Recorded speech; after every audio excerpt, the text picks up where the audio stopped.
We are in a state of emergency. Prejudice. Wrote the song about it? Like to hear it? Here it goes. Free your mind. Black people, it's all about the unity. But that's so ain't nobody do for me. Like they don't want me to come in time to this fire and reality. My black people, it's all about the unity. There's nothing they can do with us, so ain't nobody do for me. Like that the king, we make it come in. We put it down to fire and reality too.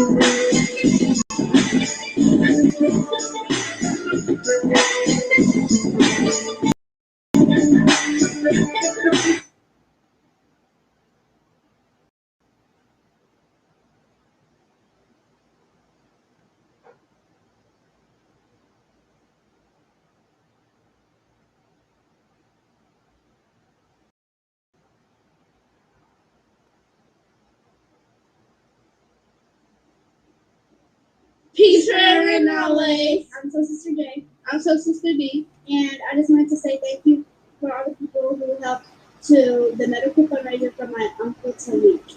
And it has meant so much to us that you would help, because without you guys, his life would not be possible and you would not be with him today right now.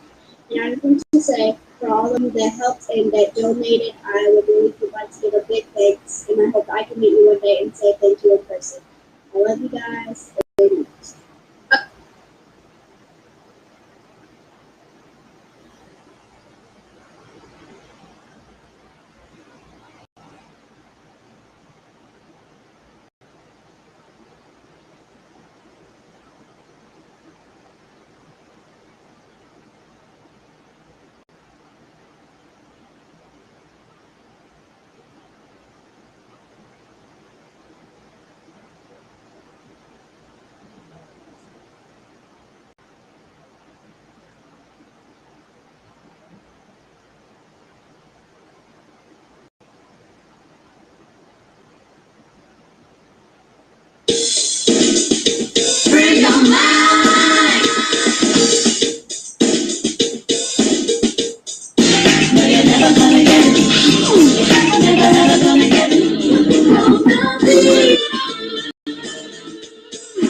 make sure that we're not just working to be first, but we're working to be right. A lot of times there are situations when things are just happening so fast. It's always important to be fast, but we always want to be right.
I ordered this book, God is on Trial. I ordered this book from Amazon, and I must say I've read it. It's very well written, very thought-provoking. And so, sisters and brothers like Alberta Parrish, again, God is on Trial. It is a provocative, thought-provoking, very real and honest point of view regarding the gods of major religions or Abrahamic religions, and why those of us who follow these belief systems should be asking the same kind of questions instead of just blindly accepting and following.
Everybody who is black and interested in black people, let us sit down and find out how we can get together in one direction against one enemy and accomplish this job overnight.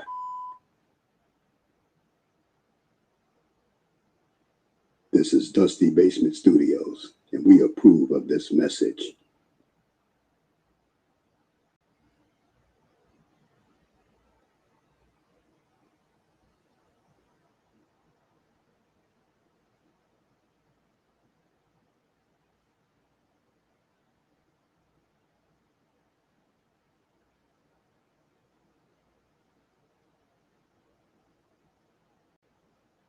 Message.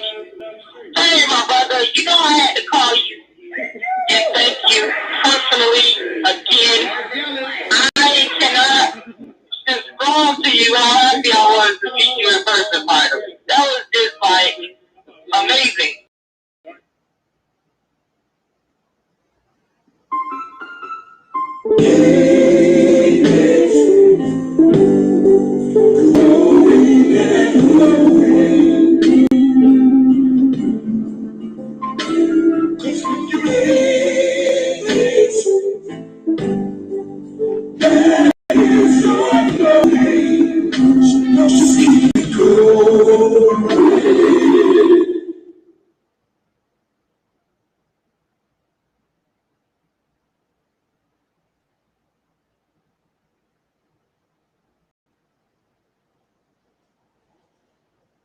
Come on then.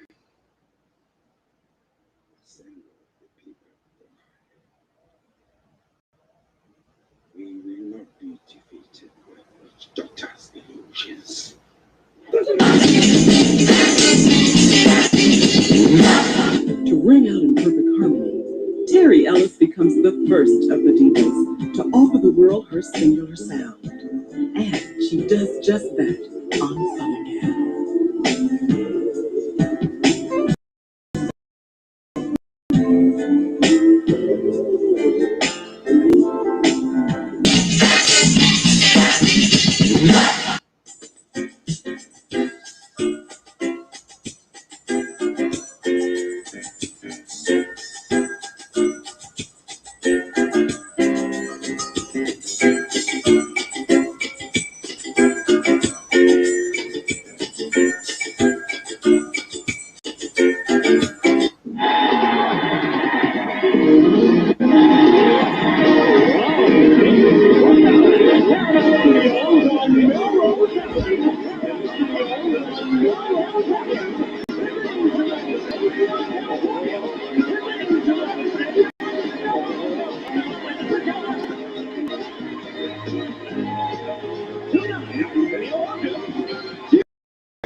In the name of my ancestors, peace forever and always, and welcome to another edition of what we call the Reality's Temple on Earth Internet Ministry.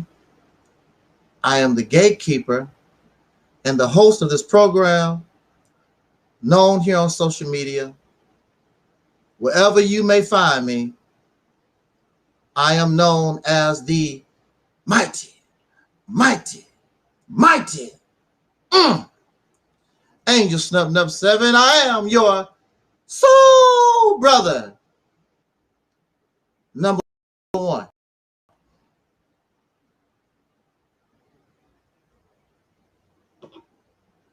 I would first like to caution and bring warning to sensitive people who feel as though my voice scares them. I talk too loud. I have been accused of that lately. They don't like my yelling. Don't yell at me. The hypocrisy is when I'm saying something that people like, it's not yelling. When I'm saying something that they like, it doesn't make any difference how loud my voice gets. But when I say something they don't like, when I say something they have a problem with, oh, you're yelling, you're screaming. Well, this is my house. And I will yell and I will scream the way that I damn well please. And you can leave anytime you feel like it. Nobody is paying my bills. Nobody's paying my gas bill or my light bill or water bill or my car note. Now, the deacons are in the house. Absolutely, twin. Now, the deacons are in the house, and they are always around my speech. Now, did or did I not, maybe going back almost a year ago, did I ask people, subscribe to me?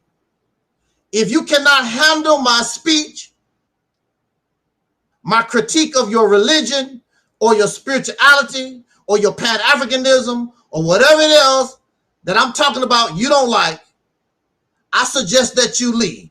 Did I not say that? And a lot of people left, at least 20. And you have been replaced. All those who left this platform, you have been replaced.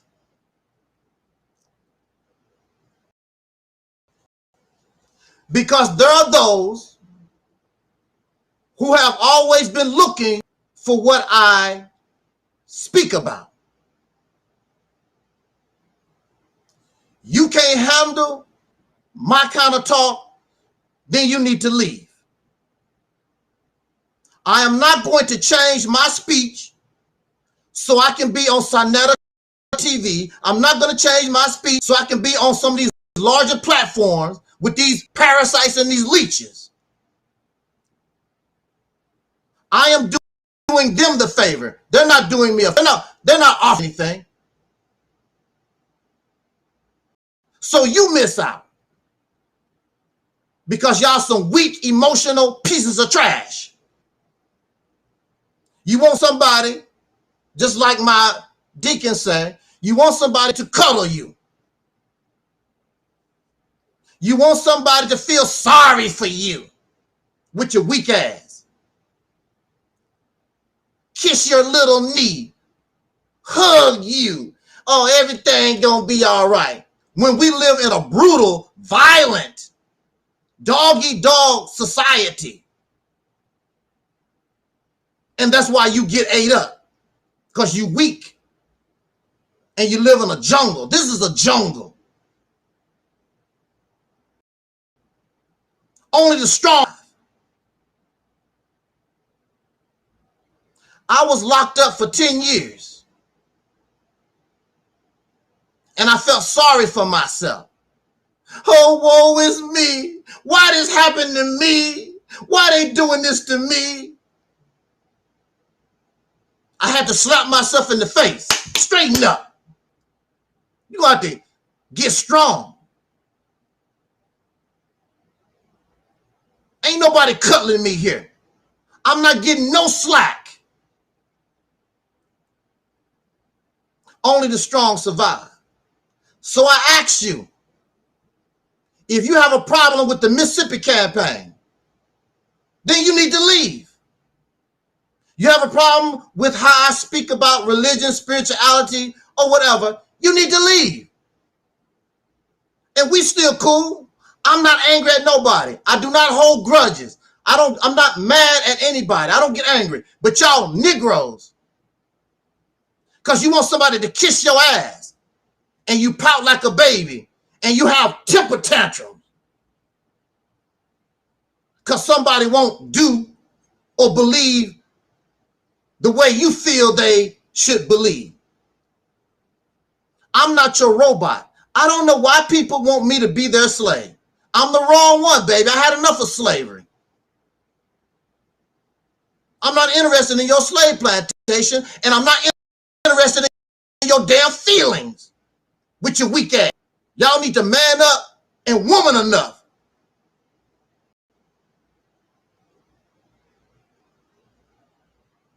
We're going to talk some more about that.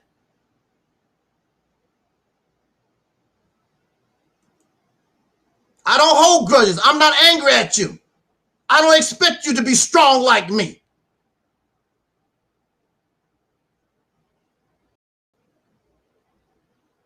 You're weak.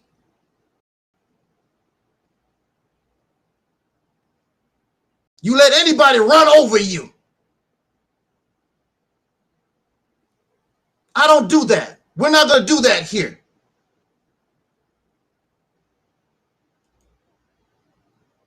Now, what we have to say within these few minutes might be a little disappointing, or it might not even be a shock at all for some of us.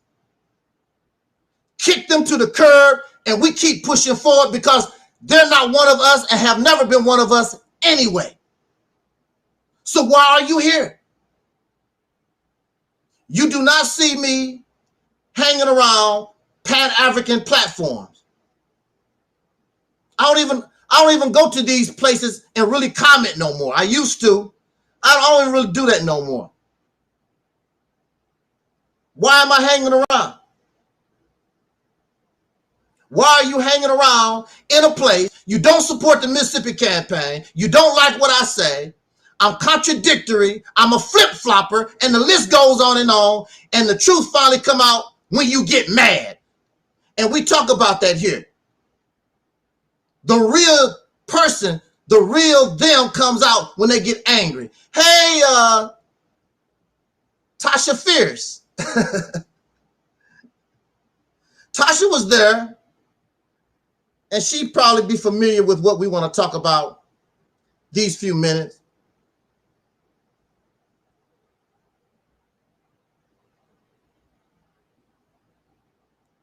Let's make a long story short, cut to the chase, and then we're going to go in the middle and bring this to conclusion. I made a video yesterday.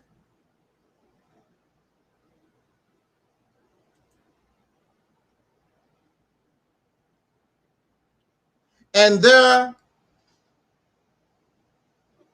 was persons subscribed to me who did not like that I was talking about Cynthia G. They did not like the conversation, the speech that I put on, because they felt as though I was talking about them personally. Let's cut to the chase. Their name is not in the video title. That's point number one. There are many of you who heard that video from yesterday. You never asked about who I was talking about because I'm speaking in general. You never did say, nobody, I received no comments from nobody telling me that sound like so-and-so. From nobody, not one person, except them. Point number two, in the speech, I've never mentioned their name.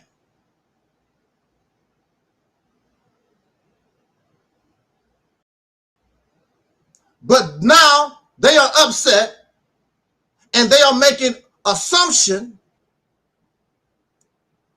and speculation. I'm talking about them like they are the only ones who have suffered abuse in their life. Now, I can admit that it was inspired from their conversation, but I'm not talking about you. If I was talking about you, I would have put your name in the video title. I would have talked about you throughout the video, but I did not do that because I'm not talking about you. But these people are so high and mighty, the world revolves around them. They are the only ones who could fit this description, which makes you a liar. If you went into a court of law and tried to tell a judge, he talking about me, he talking about me.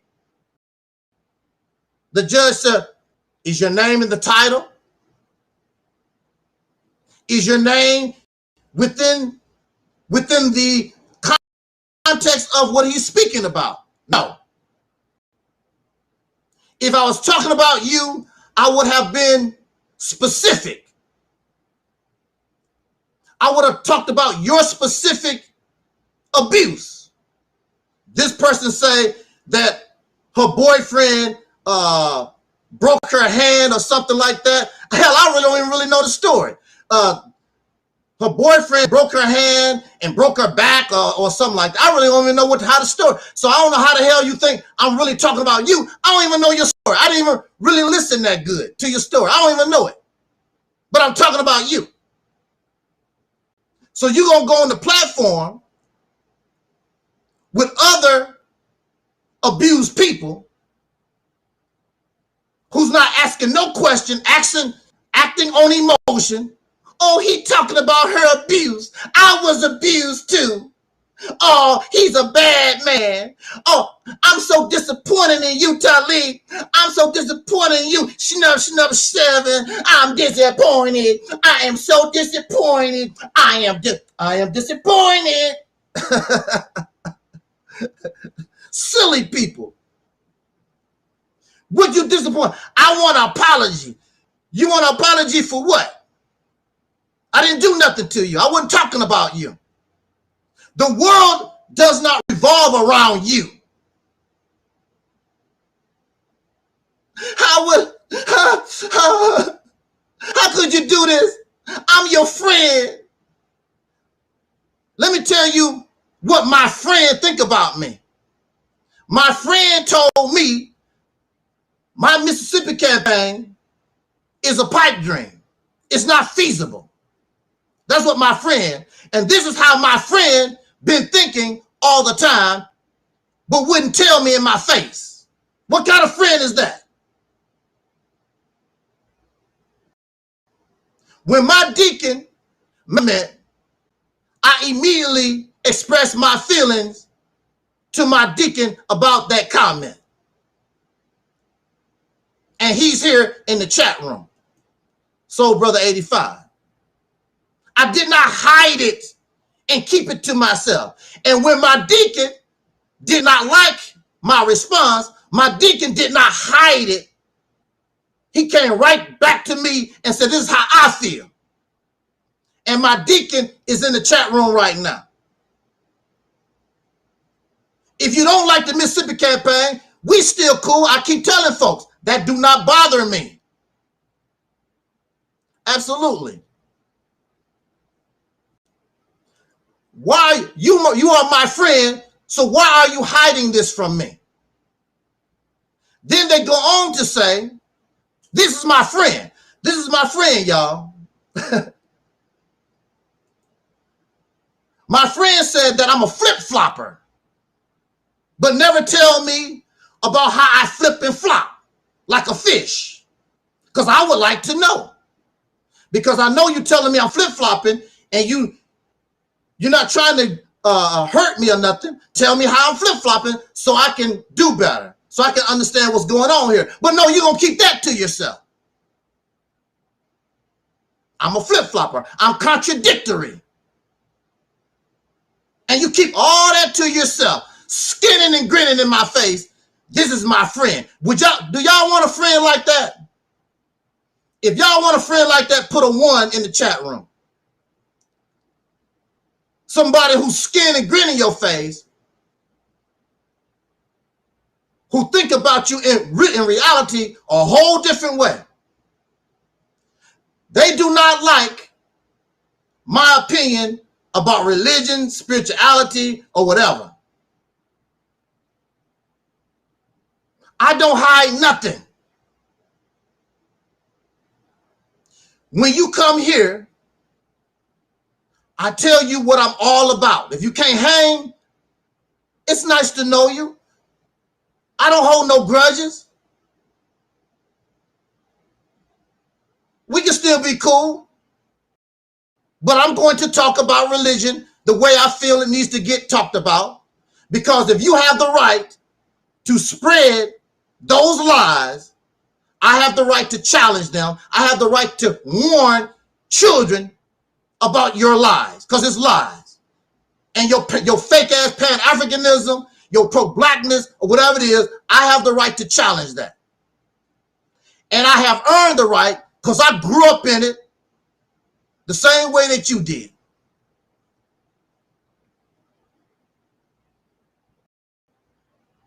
So had they stuff locked up in them, but they won't tell me. You skinning and grinning in my face, but you really looking at me. Oh, I wanted to do a video with you earlier.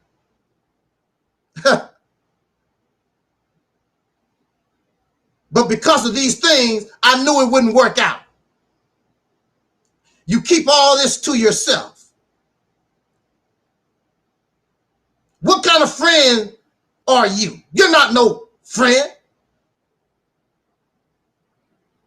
The best you can do is be an associate.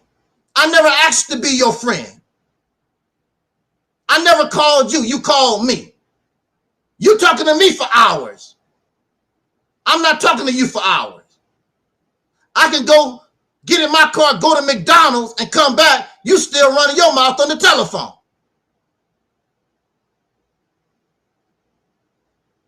Because you lonely. I'm not here to keep you company. I'm not here to stroke your ego. I am here to bring reality to a people trapped up in fantasy and fictions and delusion. I am here for those who actually want liberation and who want to get out of jail. And that's another thing. They don't want to get out of jail.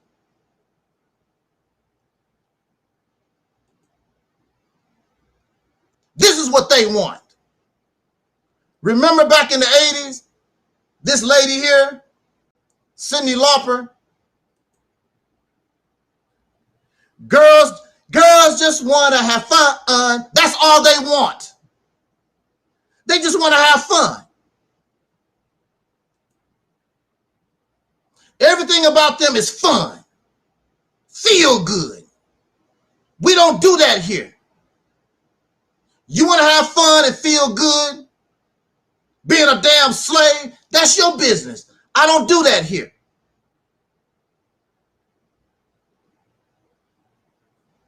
They just want to have fun. They're not serious about nothing. I just want to live my life as a slave. Dominated, no power, control nothing, no laws.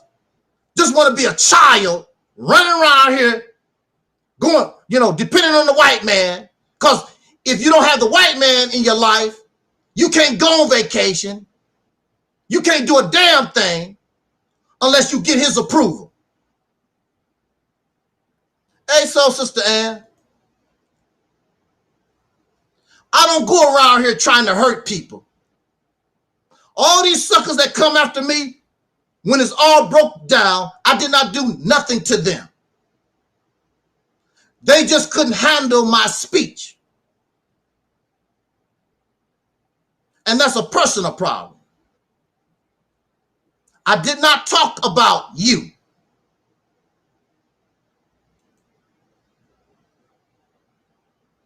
I did not mention your name. I did not mention you throughout the video. I was not talking about you. But the world revolves around you.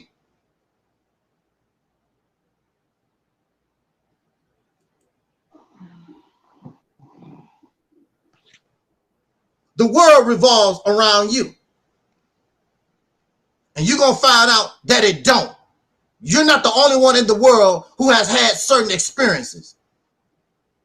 It ain't about you.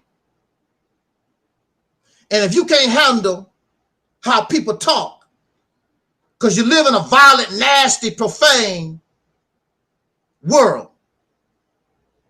and I talk the way I want to talk. I'm not out here looking for friends. I understand abuse. You're a liar. I'm a victim of abuse. We as a people have been abused for over 400 years. But you want special attention to you. It's all about you, how you feel.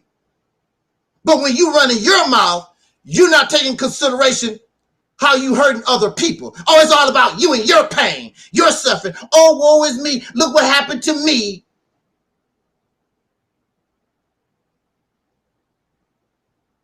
I've been on YouTube. See, look, I've been on YouTube since 2007. And if you understand YouTube, it has become a medium.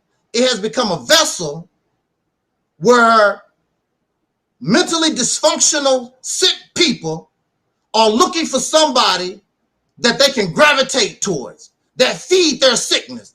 There was a brother named JT,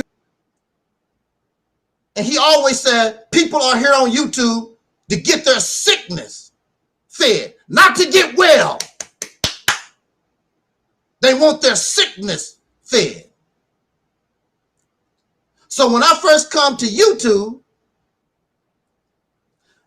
many of the men immediately didn't like me because of how I was talking.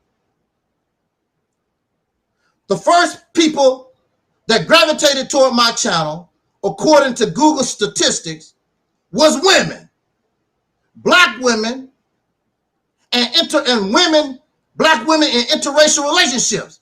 And at that time, I talked pretty bad about interracial relationships. But the sisters didn't take it personal.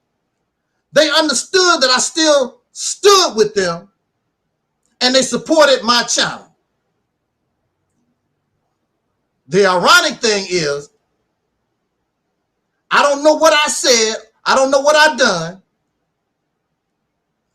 But I pissed these women off. These women, these individuals, I am not saying the black woman. If you notice, I'm not going to say the black woman.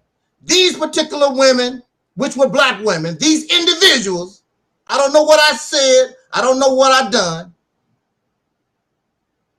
But they started flagging my channel. That was the first time my channel got flagged down by these individuals, these black women. Now, simply based on that, I should not like black women. I can go out here and talk about, oh, the black women this and black women that. I don't. These individuals, because as long as I said something that fit or fed their sickness, go ahead, Brother Taalik, you the divine masculine. We love you, brother, blah, blah. But as soon as I said something they don't like, it's a whole different ball game. Then they go running to the white man, flag his channel, telling lies, hate speech, and y'all know how you do it.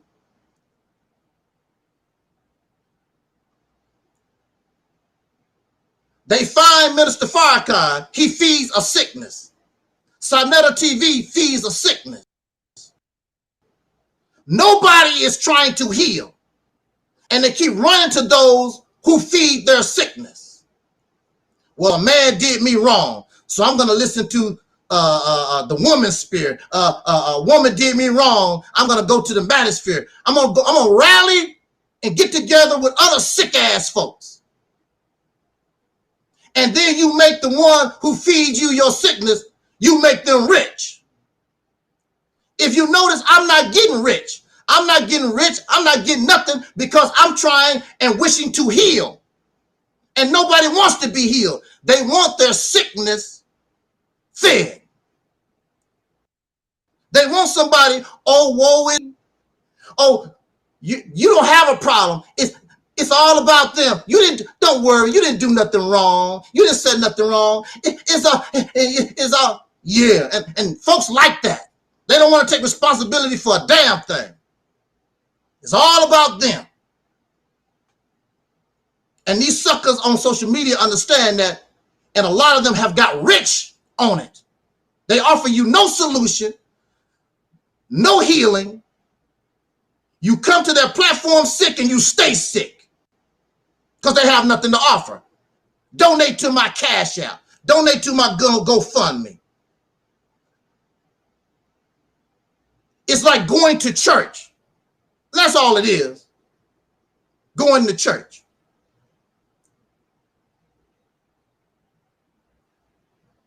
You want me to be programmed like you. You want me to do what you think I should do instead of what I feel I want to do. I'm not your slave. You're not going to program me. Your religion, spirituality, and all that crap that you got out of another man's book, you can kick rocks because they don't impress me. So I talk about Cynthia G. Cynthia G might impress you. She don't impress me. She's a baby. She ain't did nothing in the struggle except run her mouth. Like most of these people. They ain't been out and experienced nothing. Nor have you. That's why you gravitate toward them, and that's why they impress you. I'm not impressed. I'm old school.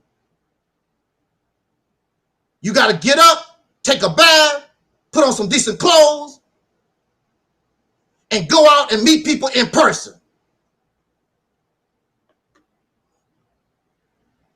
If you had to do that, your ass probably be dead because you don't know how to talk to nobody. You're arrogant and Hasidity. I've met maybe thousands of people because I know how to talk to people. And I talk the way that I do talk. And I talk with people with respect. That's why nobody shot me in the damn face. That's why nobody stabbed me. I'm talking to messing with people in downtown Manhattan at 1, 2 o'clock in the morning. Ain't nobody shot me. Nobody stabbed me. You be dead. I survived 10 years in the crazy house. And people cried when I left because I respected people and I cared for folks. And you gonna come on here because you upset over some stuff you made up because I'm not talking about your ass. And you don't want me to say and tell people what I'm about, call me a narcissist, because if I tell you and explain my history and show my history, it destroys your damn lie. I have no reason to hurt you. You've done nothing to me. But a lot of these folks are out here running their damn mouth. They can dish it, but they can't take it. You want to sit back around and cry. You's a bad man. You's a bad man. How could you do that to your friend? But your friend is sitting back in the cut with all these thoughts and not telling me nothing. Skinning and grinning in my face. Skinning and grinning in my face and stabbing me in the back. But when you get mad, it all comes out in the wash. And you searching your little squirrel-ass mind, everything that you think that you can use against me. Even In Vogue. I don't know In Vogue. I would like to know In Vogue. I don't know them. But because you know that I like In Vogue, they bring In Vogue up. In Vogue don't have nothing to do with this. But they just stretch. Well, speaking of In Vogue, unlike you, when I did go see In Vogue, and I was in the front row, and I called out for Terry Ellis, and Terry Ellis had me to come up there on the stage with her, and I got much respect for that.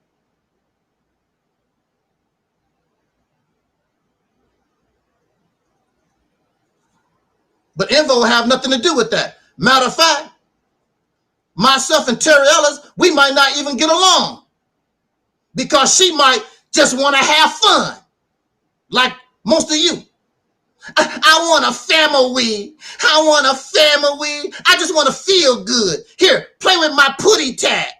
Ooh, play with my putty. Ooh, you sure doing my putty tat.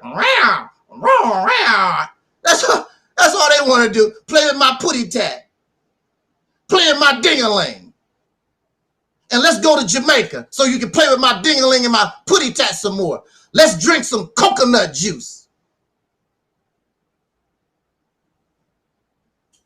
I don't do that here. I want to get out of jail. And if we can't get out of jail, then I suggest that we do the honorable thing, like Sister Tasha said. Let's just go ahead and go extinct. And that's very honorable. There's nothing exciting about being a damn comfortable Pharaoh slave. So I'm talking about Cynthia G. You don't know about Cynthia G. You don't know what I know. Cynthia G don't have any children. Well, according to my knowledge from the videos that I saw in the early days when all this was going on, Cynthia G's best friend sold her out and told everybody she got a baby girl. And Robert Perkins himself do not deny. So maybe you need to go get your facts straight. I was watching all this when all of this was hot because Robert Perkins and Cynthia G was a hot thing, a hot topic for a long, long time. They was catching the heat. They sure was. You couldn't go through YouTube land. There's always was something about Cynthia G because Cynthia G was proven to be a hypocrite. You talking about a Dusty, and even if she don't have a baby by Robert Perkins, she still mess with him. The Dusty, the men that she talking about. So funny, make you a hypocrite. Just like I always talk about how beautiful, and I want to be with Terry Ellis, black women. Then when you see me, come on here, and I got a white woman talking about we dating, you gonna look at me sideways. Ooh, Angel. I mean, you got the right to date whoever you want to, Angel, but I thought it was about the black woman. Well, black woman accused of having no empathy for her abuse. I'm sick of black women. I'm gonna get me Cindy Lauper. I just wanna have fun. Oh yeah, I wanna have fun. Matter of fact, me and Cindy Lauper, we probably around the same age. Yeah, Tasha. That was common knowledge that this woman, and I never seen a video where she said and she doubted it. No, that's your talking point. Because when you bring it up, it's true, and it makes your talking point look weak. I don't care who she have a baby with. You're the one talking about the Dusties, but then you turn around and have a baby by a Dusty.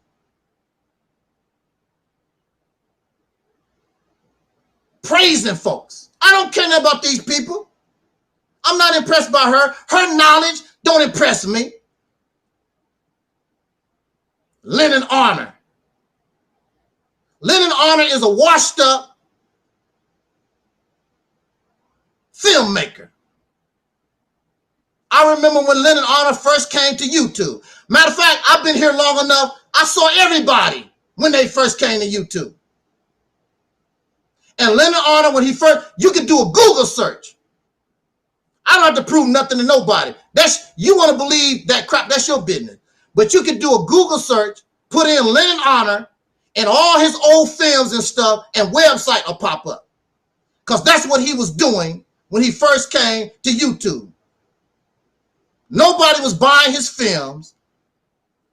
And next thing you know, he's working at Walmart or some other labor job, but now he's found his niche, talking about Umar Johnson, and that's how he's making his living. That's how he's getting his fame and fortune off of messing with Umar Johnson. All his videos is Umar Johnson. An hour, 2, 3, 4 hours a shot. Umar Johnson. They don't have no problem with that because they hate the man. Because they're trying to save the world. They're trying to save the world from the big old bad Umar Johnson, but give the white man a pass.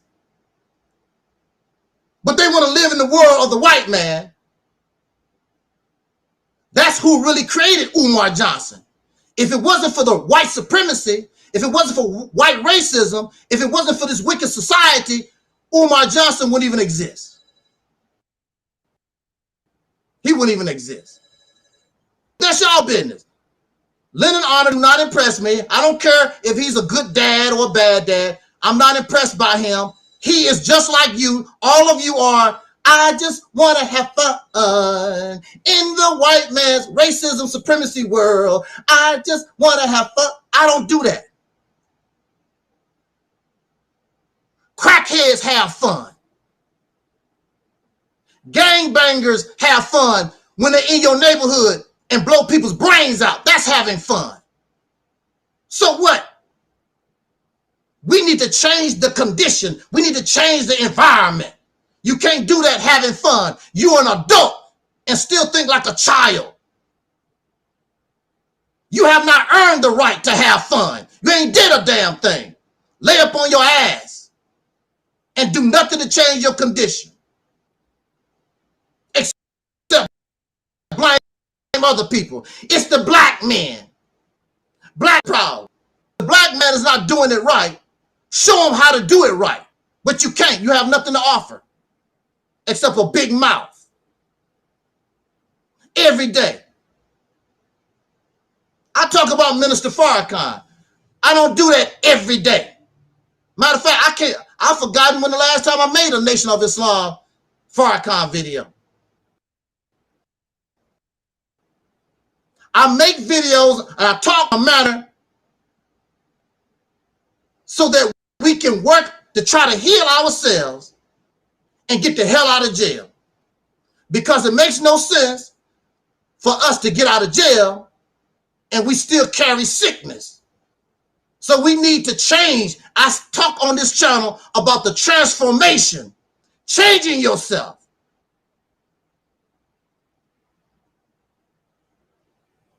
That's what I'm about. And you talk like women are holy and righteous and they're not. I'm going to say this in conclusion. I want to make 2 points real quick.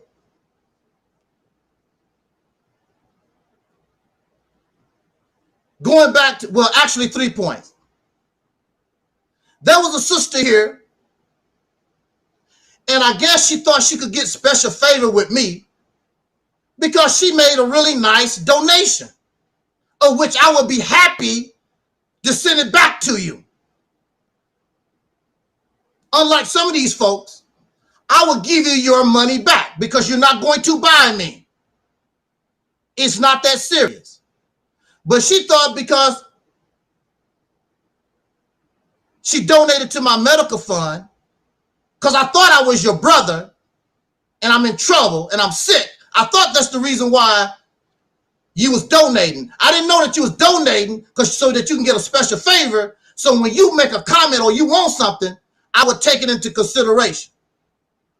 Take your money, your little chump change, because that's all it is. Take your chump change, give me your cash out, I will send it back to you. I just received $1,300 today in the mail. I'll be happy to give it to you. And you did not send me $1,300. Your little chump change, nothing money. Act like they done something because they gave you $2 or $3 or whatever. I'll give you your money. Do you want some interest? I cannot be bought. You can't buy me. So she's gone, mad, angry, and upset. So we friends. But my friend is hiding secrets she don't like about me.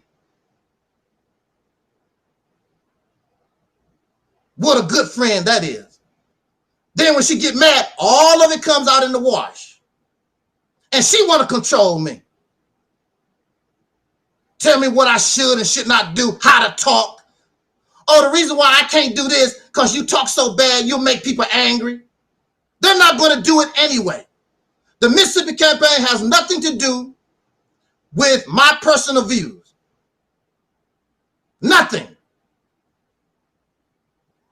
When I go on these platforms, and if you notice, one of the best interviews we ever had was with Sister Omega. It was about the Mississippi campaign, and that's all that it was. These other suckers, they're nothing but peace starters. They are the ones that wanted to get into these other about that. And that's a fact. I'm there to talk about the Mississippi campaign. Because I know you can't handle my views. You can't handle the truth. And you don't want to be free. That's the reason why you don't want to talk about the Mississippi campaign. Because you just want to have fun. You just want to have fun. You just want to have fun. With your pink hair. Red and orange hair. Little skinny skirt or whatever. Just want to have fun.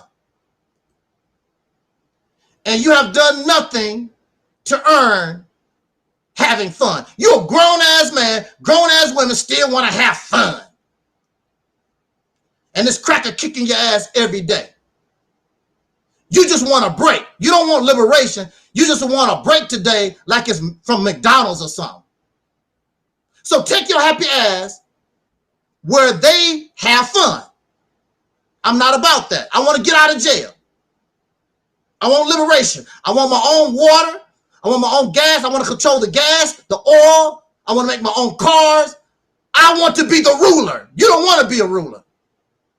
You want to be a slave. You want to be a subservient. You want to be inferior. And then when they call you inferior, you want to get angry. I'm just as you are. No, you're not. You're inferior. You are an inferior until you prove otherwise. You make a mistake because you think I hate men. And I said it. Ooh, I hate the brothers. I hate men. I'm just joking around, just talking. I don't hate nobody. I get frustrated. I want the brothers to do better. And I'm not going to coddle them like I'm not going to coddle you. Take your ass somewhere where you can get your coddling stroke. I don't do that here. My deacons is in the chat room right now. I talk really, really bad about the men. I talk really, really bad about the brothers. My deacons accept the reality. I accept the reality. Y'all pieces of trash, weak garbage, you got to leave. Oh, he hurt my fellow man. I said no, none. They don't want to hear that because you different. No, you're not. You're a slave in the society. Until you you're the same as everybody else. You want to give these men a pass. That's your problem. That's why your men are weak. Because you keep giving them a pass. And you accept nothing. Spread your legs for anybody. Because they can take care of their family. If it wasn't for the white man, they wouldn't be able to take care of nothing. If the cracker came and took your electricity away and your housing and whatever little that you got, you'd be butt out naked and starving. You don't know how to grow any food. You don't know how to build no buildings. You don't even know how to make a mud hut.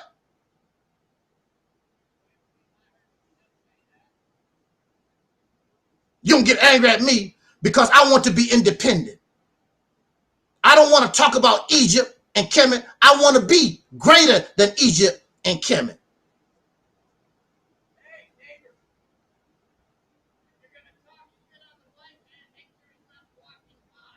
Okay.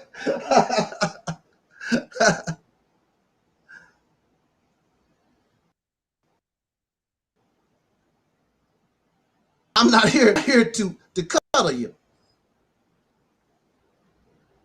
I'm not here to hold your hand like you're a little child and walk you across the street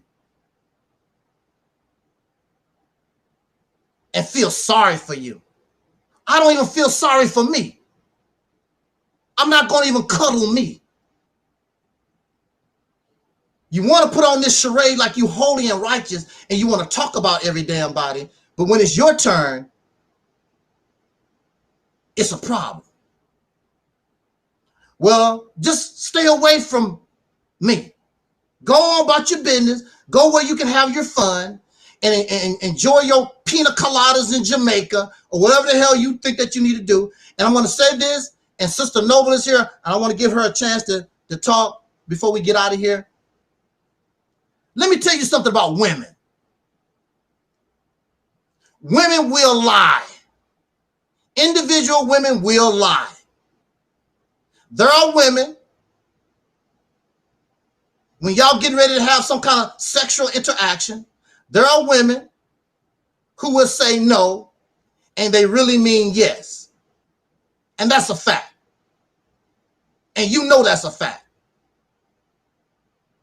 I have not been with a lot of women, but I do know this is a fact. You be feeling and cuddling and squeezing or whatever. No. You really mean yes. And that's a lie. When a woman says no, she means no. That's a lie. And then you turn around, that man didn't give you money or he did something. Rape! Rape! Rape! That's what you do. I did not say the black woman. I said that's what women will do. And that's an individual human thing. Somebody do something that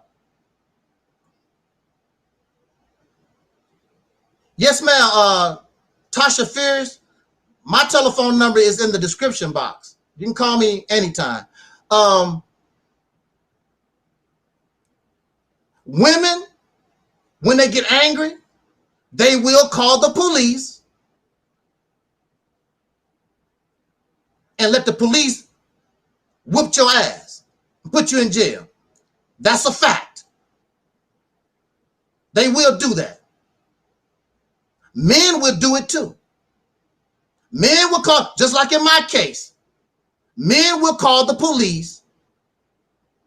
So let the police hurt you out of spite. Yes, they will. You want to ignore that women is holy and righteous. Individuals. See, I don't say black men. I don't say black women. These individuals just so happen, and then the whole gender gets the blame for what some individuals done. That's not fair. It's not fair that I be quiet and don't say nothing when you keep banging on my gender because of some individuals. Because in real time, when I'm around the brothers, I don't hear all this hate. I don't like the black woman or whatever. All the brothers that I know of are with black women. All the majority of the children that I see running around are African-American children. They're not even mulattoes. They're not biracial. The majority of them. But we as a gender gets the blame and the hate as a gender. That's not fair. That's not right. So I will stand up for the sisters when the brothers get out of hand. And I will stand up for my brothers when the sisters take it too far. If you was trying, if everybody was spending more time liberating yourself, really doing something, what does it say? An idle mind is the devil's workshop. You're not doing anything. So your mind is idle. So you can focus on nonsense and foolishness. And you stay between your legs. My penis and my vagina. Everything except how I'm going to get out of jail.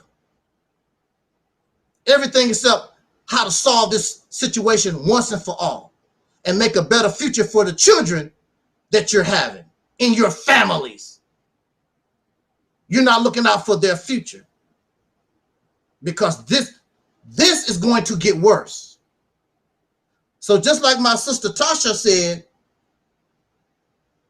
in the last live stream, it's better to do the honorable thing since y'all just want to have fun.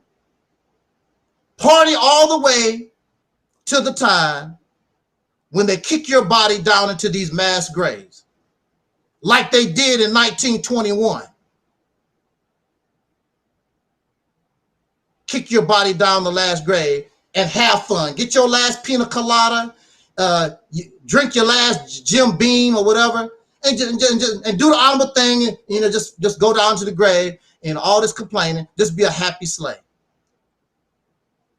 With that said, I'm gonna pass the mic to our sister Noble and let her speak, and I'm not gonna say nothing.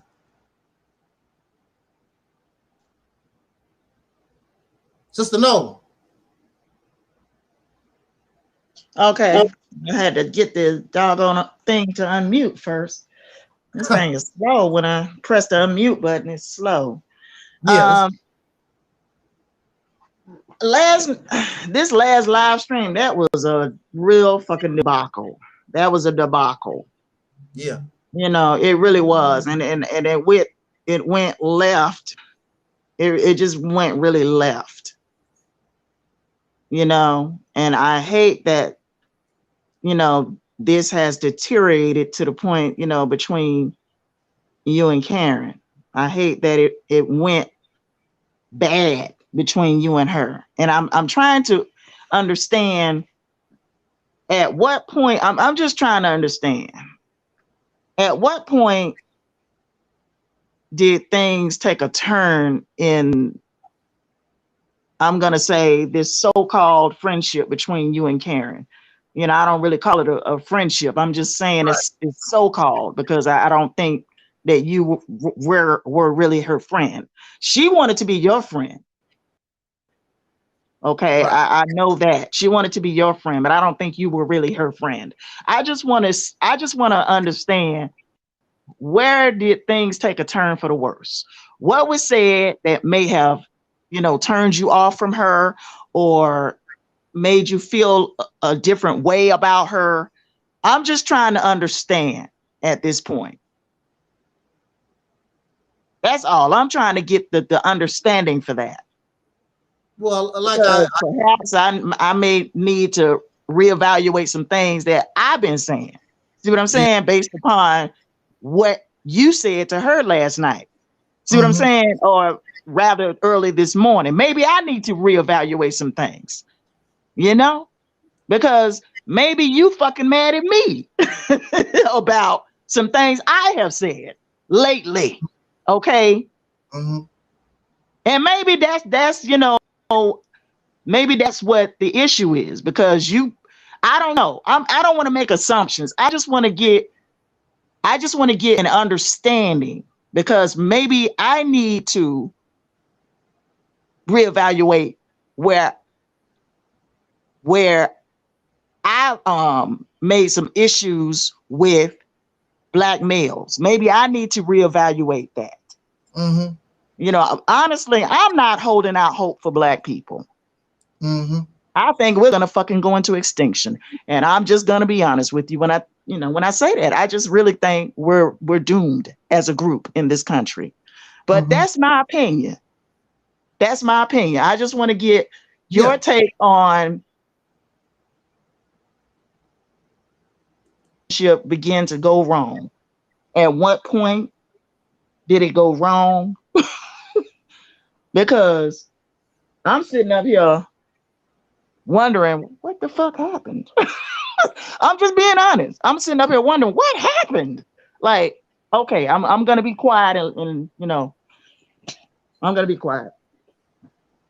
Well, I just like want to get your take. Yeah. Well, I mean, it's very simple. Mm-hmm. But that explanation, nobody wants to accept, and that's your business. I can't help that. That's your problem. Mm-hmm. We put things out here in the airwaves, and as we speak,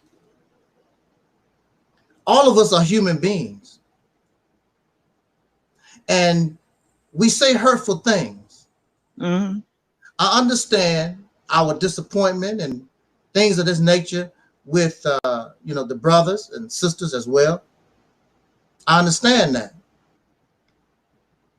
But how do you believe by making mockery and degrading? And these men have been abused also.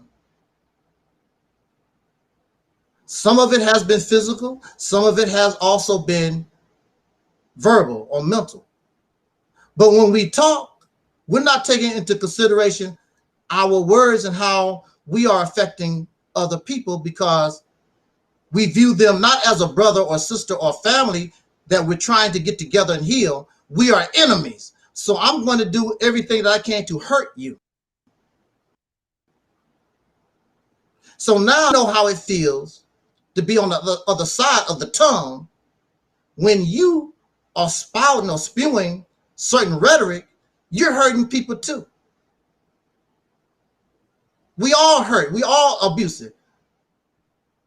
Nobody, Cynthia G, well, actually Cynthia G has, I give her credit. Cynthia G actually have tried to talk to some of these men, but they reject a lot of the things she said because they can't accept the reality. Because what she's really saying to them is truthful, but they cannot accept that it hurts too much. And they don't want to accept it from a woman because the woman is below them. Like I said, Cynthia G is a very intelligent young lady. She is. But if the only thing we have to offer is just more hurt and pain and to continue to feed the dysfunction, where is that going to get us? It's not going to get us nowhere. For me to make videos about Minister Farrakhan every day, how does that benefit anybody?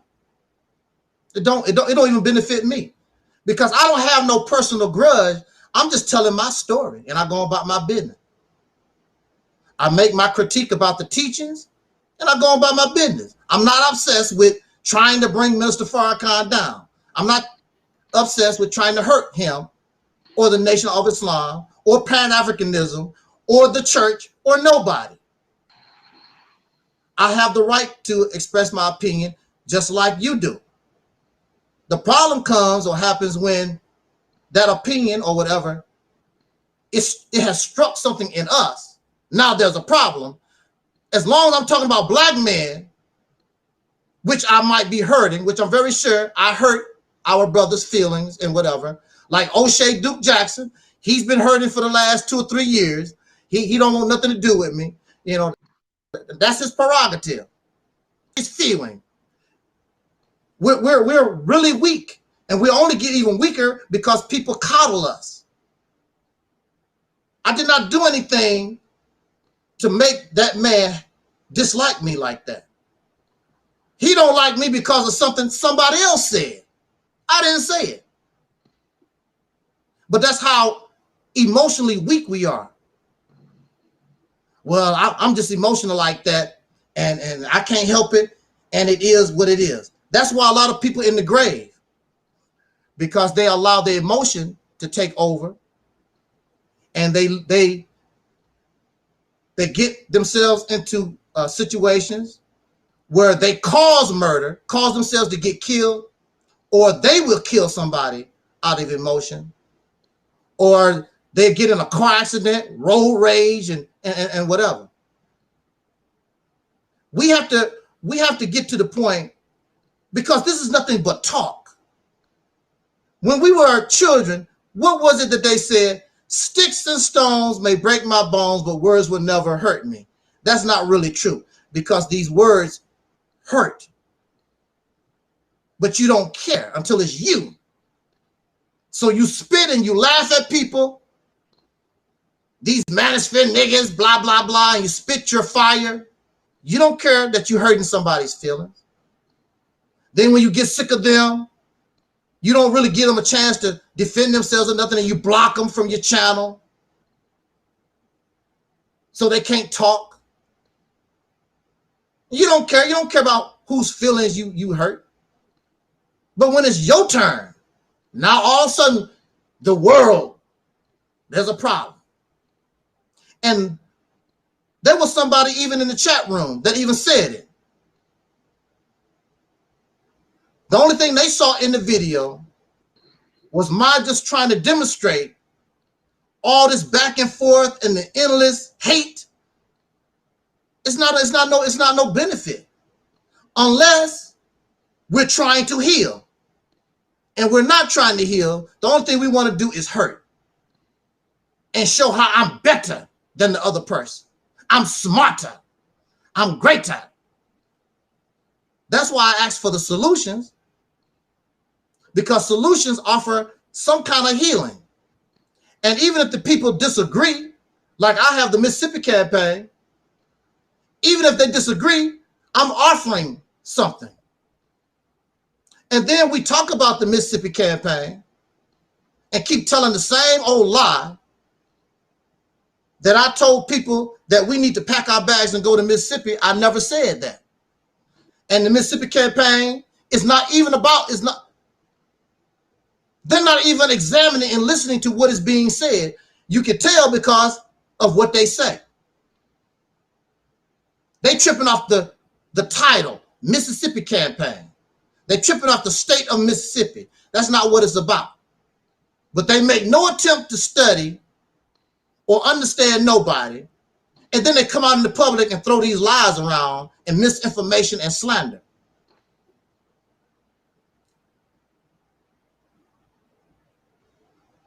I mean, you've said and brought a lot of insight into what the Mississippi campaign is all about. And I always talk about and speak about the transformation, because without the transformation, we might as well just stay where we are. Because the only thing we'll be doing is bringing dirt into a clean house, and you still lose. So it's a whole lot of process, a whole lot of stuff that is going into this that clearly you don't understand, because the only thing you want to do is have fun. You don't want your own resources. You don't want to be ruler, independent. You don't want that. You just want to be a child and have fun and keep living off of other adults. And then when those other adults bring their law, you want to complain about that. But when you living in the house of somebody else, you have to obey their rules. If you don't like your parents' rules, you got to get out. You in this man's world, you in this man's civilization, you got to obey him. And he has the power to put you in check. Spank the hell out of you if necessary.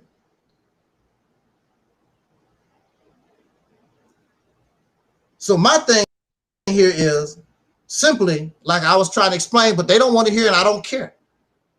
If you can dish it out, you can take it. And really, it's a good thing for me that it did happen, because I already knew how she felt about a lot of things anyway. So why are you here?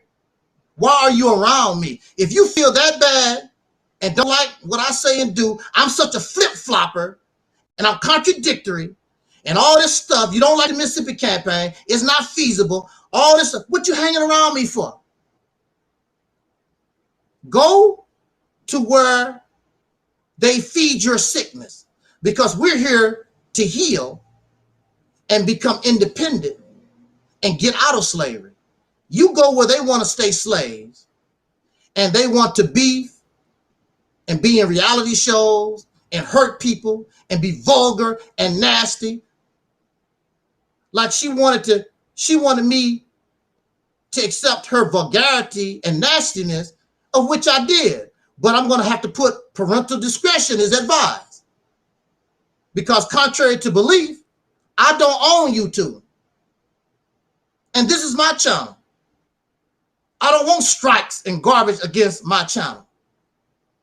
So to protect my channel, yes, parental discretion is advised, because you want to be nasty and vulgar, degrading. I'm protecting my channel. Now you can go on your channel, and if you want YouTube to strike your channel down because you're too nasty and vulgar and people report you to them, that's your business. How you gonna get angry at me? How I run on my channel? You talk about Lennon Honor and Cynthia G. I don't see you talking on their channel. Did they offer you a place on their channel? When you go to Cynthia G, if you ain't one of the ballers, they don't want nothing to do with you except send a cash out. When you go to Lennon Honor's channel, all his videos is about him. I don't see him with your guests, and he's trying to help other people become YouTubers. I'm the only one. All these people talking about me, all of them came to Angelsnupnup7. The reason why they all doing videos, the reason why they doing whatever, is because they came here and got a lift off, got inspired. Nobody else did that for them. Nobody. I don't care nothing about your opinion. We don't have to agree on anything. I don't say nothing. I don't say nothing and get angry at you because you expect. You said that you are agnostic. I don't have no problem with that. However, in a conversation, I'm going to express my feelings about spirituality and near death, but some people can't handle what I have to say.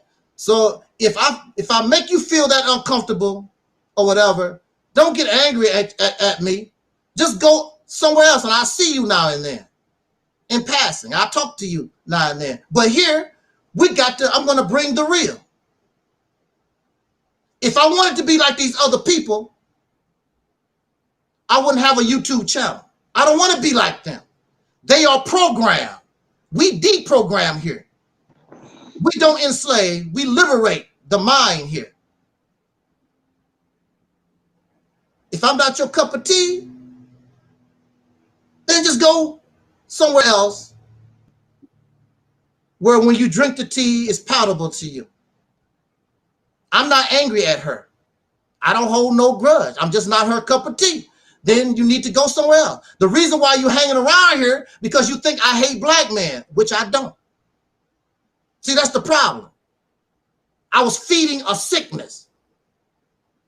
You think because the way I talk about black men, I have some kind of hatred or whatever, but I don't.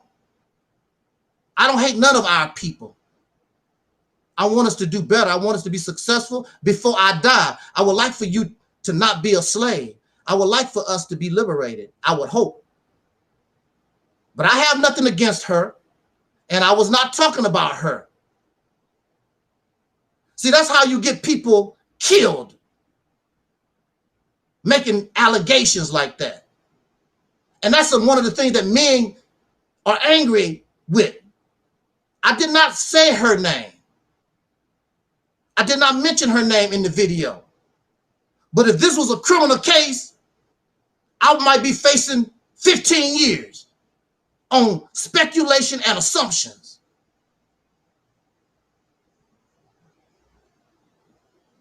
That's why men are angry. Because certain women have done that to them. Scream rape. Call the police. Which is true. I'm not going to deny those facts. It happened to me. That big fat slob in Toledo. She knows that I got this mental health garbage on me. She gonna call the police. He's stalking me. And see, there's a prime example right there. And men are sick of it. But there has to come to a place where we're able to push our emotion to the side. How can we solve this? And nobody is offering solutions, just more hatred, throwing more fuel on the fire. That's the only thing they're doing. That's what I want people to see. It's not getting us nowhere. I'm not part of the gender war. I'm part of the healing war. And a lot of us don't want to be healed. They are comfortable in their oppression. They are happy in their sickness. They are happy and comfortable in their dysfunction. And they want somebody to give approval that it's all right to be that way. Well, you're not going to get that approval from me. I'm not cuddling nobody, including myself. The reason why I'm talking to you today is because I stood up for myself. I stopped feeling sorry for myself and started thinking, how can I get out of this mental institution? There was many days I sat at the window crying. Why is this happening to me? Oh, the devil white man do this. Tears coming down my eyes like a little sissy, slobbing at the mouth. I had to change my attitude. I had to change the way I look at things. Because nobody don't give a damn about me. I had to learn how to get strong. Start using my brain. So I can create that will solve my problem. And if I did not do that, I would be talking to you right now. But I have nothing against that sister at all. But it's wrong for her to speak about talking about she want to be my friend. How you going to be my friend and you got all this garbage in your head that you don't like about me? I'm a flip-flopper. I'm contradictory. I'm a narcissist. You know, you put me in the same category with the manosphere, with Samuel, what's his name? Kevin Samuels, and all these other people. I'm nowhere near. See, I'm not worried about you messing up my reputation or trying to slander me, because I've been here on YouTube for since 2007. People know exactly who and what I am. That's not who I am. Now all of a sudden, I'm this bad guy. I'm like, you put me in the same category, and then you start talking about, that's what black men do. That's what black men, what you talking about? That's what black men do. Put me in the same category with these stereotypes that you believe in. I'm not your stereotype. I'm nothing like these people.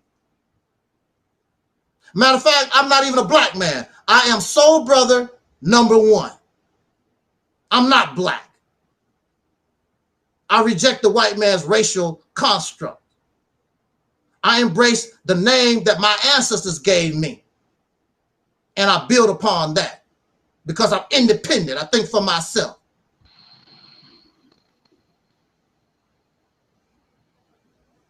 And then I apologize. It's not acceptable because you didn't mean it. Because the way it sounds, you are the one that caused the apology to sound the way that it did, because you don't want to accept nothing except what you want. You want somebody to kiss your ass and feel sorry for you. I'm not going to coddle you.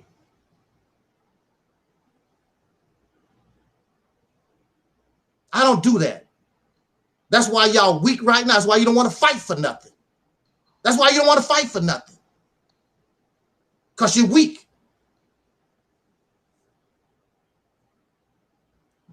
And that's why you continue to believe in religion. And in religion, the God in the scriptures, they call you children of the Most High. Because that's what you are. You act like a child. Think like a child. And she calling me childish. You're the one believing in invisible spooks, lady. And creepy stuff. Casper the Friendly Ghost. You think you're going to go to some heaven up in the sky somewhere, under the ground, I don't know where the hell. Suffer from Santa Claus syndrome. You can't accept reality. I don't do that here. And if you can't handle my talk, then I'm not your enemy. You're still cool. I don't hold grudges. People think I hate Craig and I hate Guy and I hate all these people. I don't hate nobody. We just can't get along. And it's best for you to go your way and I go my way. But if you attack me as a person, if you attack this ministry, if you attack the Mississippi campaign, I'm going to defend it. I fight with those who fight with me. I'm not going to turn the other cheek. You have the right to critique me. That's not the problem. The problem is, oh, you a Sambo, you a coon, and you this, you know, we start getting all childish and silly. Why are you doing that? You're doing that because you can't explain what you're talking about. That's the reason why. That's why they start name calling. That's a distraction tactic because they cannot explain their beliefs or why they continue to hold on to strategy and beliefs that don't work.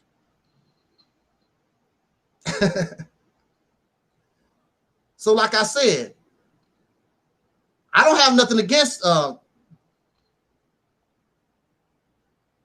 Miss Karen. But you're going to force me to say that I was talking about you and I was not. And that's why these brothers are angry and upset. Because you're saying that I raped you. And I didn't. These false allegations. That's false allegations. If we was in a court, she couldn't prove it. Well, ma'am, you suing for slander or emotional, what they call it, emotional or whatever. Her name is not in the video. You assume and you speculate. Your name is never mentioned in the video, not one time. You assume and speculate. That's not enough to get a conviction. I was not talking about you. You're going to force that on me. I'm not apologizing for something I did not do. You're not the only one. If like I told the brothers and sisters earlier, if I was talking about you, I don't even know her story like that. She said that the man broke her finger, broke her back, whatever. I don't even know because I really didn't even listen to the story like that. But if I was talking about her, I would have said it, and I would have said in my talk, oh, when that man broke your finger, he broke your back. I'm not talking about you. You're not the only one. The world does not revolve around you, lady. You're not the only one. Now, if I talked about a person that suffered abuse at 5 years old, I mean, we would assume I'm talking about you, Sister Noble, because you're the only one that's out here telling that kind of story. Mm-hmm. And so you got me. And I don't have to say your name. Yeah. But I'm talking in general. You're not the only one who have suffered this. And the point I want to make is there's brothers who have been beat up. Their back broke. They've been physically abused, verbally abused. But when you talk, you don't take in consideration how you hurting other people. That's my main point when I made the video. Speaking to Cynthia G and these women speaking about men the way they do. You hurt, the brothers hurt too. And if we want to, nobody's talking about healing. Mm-hmm. It's just continue to put fuel on the fire. And where's that going to get you? Nowhere. And like I said, I'm done with it. You mentioned her name. I didn't even mention her name in this live stream. You mentioned her name. Nobody knew. I didn't say a name. I really don't like people trying to blame me or accuse me of something I did not do. I was not talking about you. And because you don't believe it, that's your personal problem. That's your personal problem, not mine. You call me a liar. I told you I'm not talking about you. When it sure sound like it, I told you I'm not talking about you. And that's why a lot of people are in jail right now, or in prison, on death row because of stuff like this. And that's why the brothers are angry and upset and mad. Because the black woman, these individuals lie on us. And I'm a victim myself. What if the police came after me when that fat dingbat in Toledo said, matter of fact, there was a warrant. Ingrid, I was talking to Ingrid on the phone. There was a warrant for my arrest. That dingbat reported me. They did not investigate nothing. They just took her word. See, they just take your word. They don't investigate a damn thing. They come, it's a man, they put your happy ass in handcuffs and take you to jail. They don't investigate nothing. Well, he's a man, he must have beat her up and did something. That's what they do. There was a warrant for your arrest? Yeah. In Ohio? Yeah. Don't go back to the state of Ohio. Well, I go there all the time. Well, when I was okay. it might have expired by now, but I don't know. Oh my goodness. Yeah, because I don't have any secrets. So Ingrid asked me, no, actually because Ingrid says she got an application that can search out, all this information, right? Mm-hmm. I don't have no secrets. So I gave her all the information she needs, and she can look up whatever's out there. And there was a warrant for my arrest in the state of Ohio, in Toledo. All right.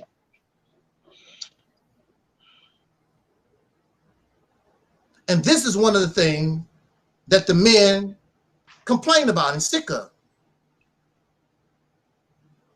Going to jail for nonsense. Oh, he didn't take me out for Valentine's Day. You get mad and call the police, have them arrested. A lot of these men have gone to jail for silly stuff. See, when you get involved in the criminal system, they got you. Mm. They got you. It's not no joke. It's very serious. You can lose your job. Look, yeah, I'm thinking about that man Kevin Strickland right now. Now that you spoke on that, I'm thinking about that man Kevin Strickland, who's been locked up in the Department of Corrections in Missouri for 43 years. Absolutely. And I decided to write an essay about it because I believed him. I saw the story and I believed every word that came out of that man's mouth. I saw the story. He was fine. Yeah. Yeah. And they still won't let him go. Mm-mm. And that's the state of Missouri. That's who I had to deal with for 10 years. He's innocent. It's proven. Even the prosecutor said, damn, we made a mistake. But that governor, so evil, that Governor Parsons, ain't my problem. There's a whole lot of other people I can pardon. This man, it sounds like he's dying. And he would like to be free, when he take his last breath. Yeah. But that governor, you see how he is? Oh, I saw him. Yeah. And that's the type of mentality that I had to deal with for 10 years. I wrote the governor of Missouri. They was like, ain't my problem. I'm not going to investigate a damn thing. Call your lawyer. That's what the public defender's office for.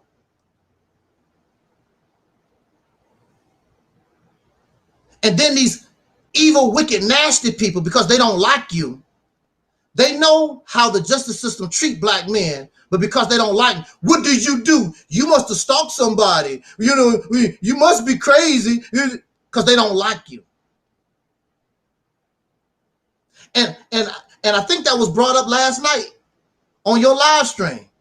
Mm. He's a narcissist. He's a narcissist. Because they don't like what you say. They don't have a psychology degree or a psychiatry degree, and they have earned the right to diagnose people. See, the problem here is, if you're really that interested, if you give me $300, I will copy all my paperwork, because I got it. I will copy all of my paperwork for you. And the people that studied me for 10 years, you won't see the word narcissist in there not one time. Not one time. and they are experts, and they don't like me. And they don't call me no narcissist. They don't call me a woman hater. They don't call me a thief. In all that 10 years, because that's not what I am.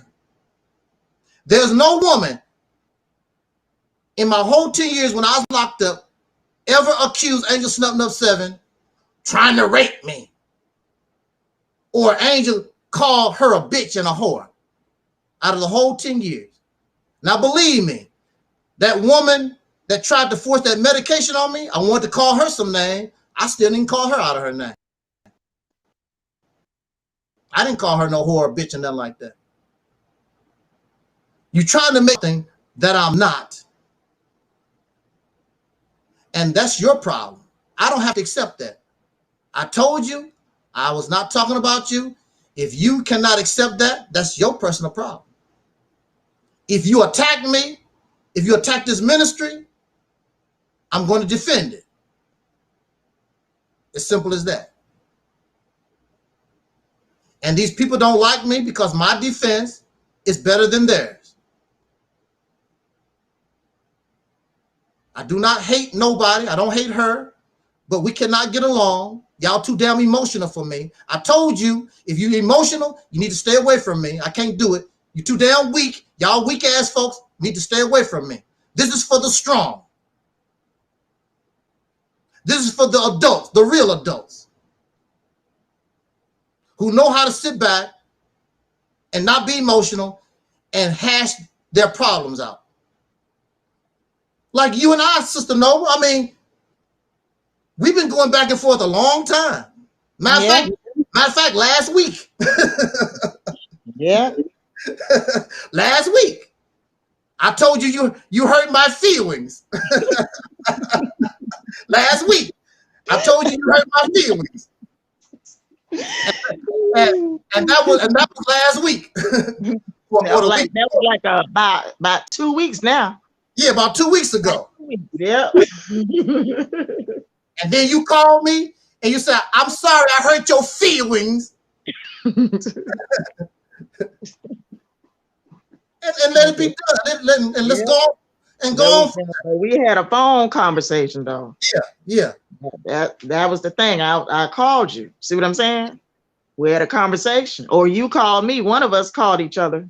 You called me. Oh, yeah, exactly. Yeah, you called me. I think that time. Yeah.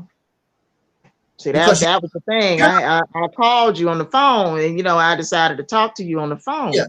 Because it wasn't no need to come, at the situation no other way except by phone call. You know what I mean? All that texting, that's not going to do it justice. I had to speak, directly to you. Yeah, but it's not going to really be able to, texting don't really express how you really, how you exactly to bring it. Yeah, it's limited. Yeah, and and that's really, if Sister Karen had a problem with my video, we could have started off that way.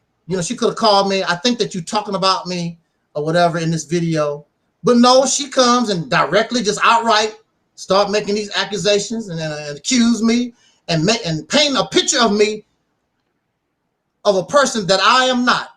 I'm not that person. And those who know me, who've been around me, I'm not that person.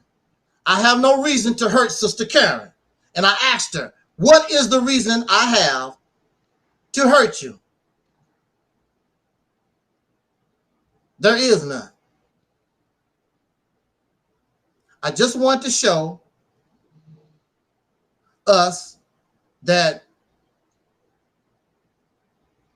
when we talk, our words hurt other people too.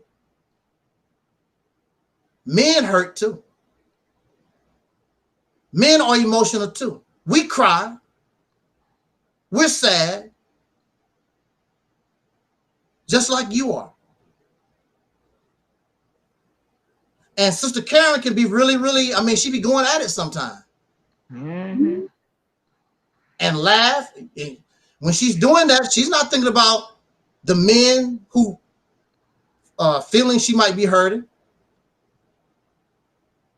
We're only thinking about ourselves. We're very selfish people. And we're not going to get nowhere being selfish. I have no animosity. I have no hatred. We just can't get along. You are in another world. So I think that it is best that you go where you're more comfortable, because here, I don't care nothing about your feelings. I don't care nothing about mine. You should be grown enough to get past the feeling. This cracker in this country hurt more than your feelings. He'll put a bullet in your brain. He'll throw you out on the street homeless. He'll take you to jail for false charges. He don't give a damn about your feelings. A cat don't give a damn about the feelings of a mouse. Yeah, we're supposed to be friends. We're supposed to be cool. But that don't mean I don't have the right to critique and speak about your opinion. And that's all I've done, was critique and speak about opinion that you put out in the public. That's what I will admit. But I'm not talking about you personally, because if I was talking about you personally, I would have got personal about your individual abuse. How this man physically harmed you. Like I said, I don't even really know the story. I couldn't even tell you her story of abuse. I didn't really look at it. I never listened to her story of abuse like that. Only thing I know, she got hurt and this man hurt her and whatever. And then to be quite honest, when she starts really getting nasty and vulgar, and I stopped listening for real anyway, because I don't talk that way. That kind of language that's over the top. See, Sister Noble, you profane, and actually, you're not even like what you used to be. But you're not over the top. I mean, you got to talk and describe the nastiness, you know, your sex and what you do. That ain't necessary. Believe me, these people know what you're talking about. You don't have to get all graphic about it. And if you're a sexual freak, that's your thing, so be it. I don't care. I don't know why people think I care about controlling them. I don't give a damn. If I want to control you, I'll try to kiss your ass and try to keep you here with me. I don't give a damn. Bye. Control you for what? You don't do nothing for me. I don't need any subscribers. Subscribe for what? Because you listen to my word? And then when you leave, somebody's going to take your place. It's not like these people, I don't like you, I'm going to unsubscribe, like they really hurting somebody. Soon as you leave, 2 and 3 other people done took your place. Even on Operation Exodus, Mississippi, I was watching the subscriptions go up and down, up and down. It went down from 221 to 218, then it shot right back up to 226. There's people looking for me. I am not what you're looking for. So you need to go where you can get along with the people that think the way that you do. And I have no animosity. I have no hatred. You just can't handle the truth. You can't handle reality. And a lot of people can't. You know, go and have fun. Where my Cindy Lauper at? Where'd she go? You know, go and have fun. When you say profane, what is your definition of profane? I'm gonna look up that word right now. I'm gonna look it up myself. When you say profane, what is your definition of profane? Because profane could be me using what they call curse words. Let's just say vulgar language. Oh, okay. Well, yeah. That ain't me. I just do a little cussing, you know. Yeah, you just do a little cuss. I'm talking some real, you know how she can do it sometimes. I mean, really, and I had no choice but to put parental discretion. I had no choice. But I mean, she been talking like that from day one. I mean, so I'm confused. I mean, Well, I know you did say parental discretion advised. Right. I know you did say that. Yeah. But she's been the same person from day one. Absolutely. And you kept inviting her to your platform. Right. And I put on the video, parental discretion is advised. Exactly. Discretion is advised. Yeah. Hell, I done had to put parental discretion advised on some of my live streams. I know you did. Matter of fact, they even got you one time. You was really getting into it, and somebody said, "Oh, you so nasty." Next thing you know, that video was flagged down. Yep.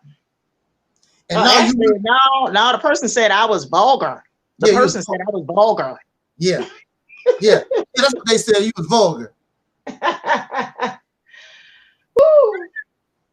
And I get enough trouble on my own with YouTube. I don't need to have somebody foreign, to come and get me some strikes that I didn't even create.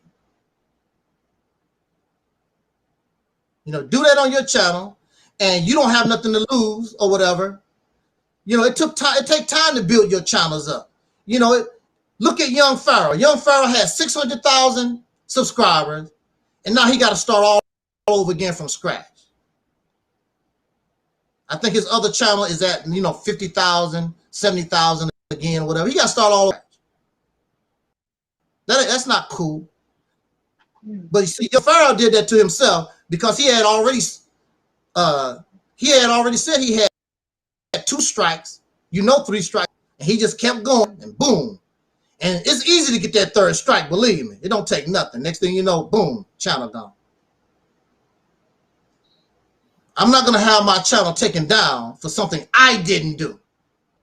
And then the person that I invite don't even really appreciate it. They want to stroke somebody else's ego. Tell me about what these other people do. I don't give a damn about them. What do they do for the reality's temple on earth? Nothing. Cynthia G don't give me no shout out. Lennon Otter don't give me no play.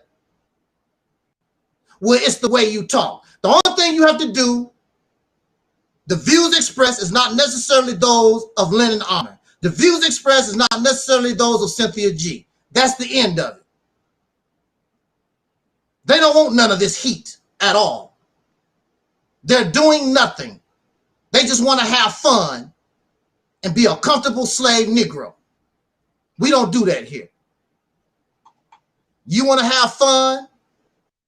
Then you go where they have fun. Nothing about slavery is fun. Yes, I went to see Terry Ellis, and I enjoyed myself as a slave. As a slave. Ain't nothing fun about it. And I'm going to say this, unless you want to say something before we get out of here, Sister Noble. When it comes to God, there's only one God that I respect. There's only one God that I worship. And that is a diesel truck. That diesel truck saved my life. That diesel truck, when I called on that God, the diesel truck, I was no longer homeless. When I called on that God, the diesel truck, when I went in the hospital, all my bills was paid. All of it. Because of that diesel truck. That's the only prophets that I serve and respect is Visa, MasterCard, Discovery, that type of thing. All this other stuff, I don't give a damn about. It ain't did a damn thing for me. Capital One. All this other prophets and stuff ain't did a damn thing for me. That's the only God I have respect for. The diesel truck, the trucking industry, kept me from being homeless. Gave me a home. Put food on my table. These invisible gods and mystery stuff ain't did a damn thing for me. Praise to all these brothers and sisters out here that drive trucks. And Sister Noble, if you have something to say, you can take us out of here because I'm done. There's a truck driver shortage right now anyway. So I'm avoiding trying to go back to it, though. Truck driver shortage all over the damn country. Well, you know. I know. I was just looking up the word profane, and the old French, it comes, well, you know, desecrate, it means desecrate, treat holy things with irreverence. From the old French profamer, 13th century, and directly from Latin, profamere. In medieval Latin, often profamere, to desecrate, render unholy, violate. From profanus, unholy, not consecrated. Yeah. So that's what I see right now. Profane, mid 15th century, from profane and unecclesiastical, secular, not devoted to sacred purposes. Unhallowed, from Old French profane, directly from Latin, unholy, not sacred, not consecrated. Okay. You get the point, you know. Unecclesiastical, secular, not devoted to sacred purposes. Unhallowed. Okay. Okay. Profanation, which is a noun, the act of violating sacred things or treating them with contempt or irreverence. I'm reading it. Profanity, profaneness, quality of being profane, profane language or conduct. From late Latin, profanitas, profaneness. From Latin profanus, it was extended to mean foul language. Extended sense of foul language is from Old Testament commandment against profaning the name of the Lord. That's, I'm reading right now online. I'm trying to look up the root word for profane. That's really what well, that's the root word. That's really the root word. I'm looking at online etymology dictionary. That's what I'm reading. Online etymology dictionary. For the word profane.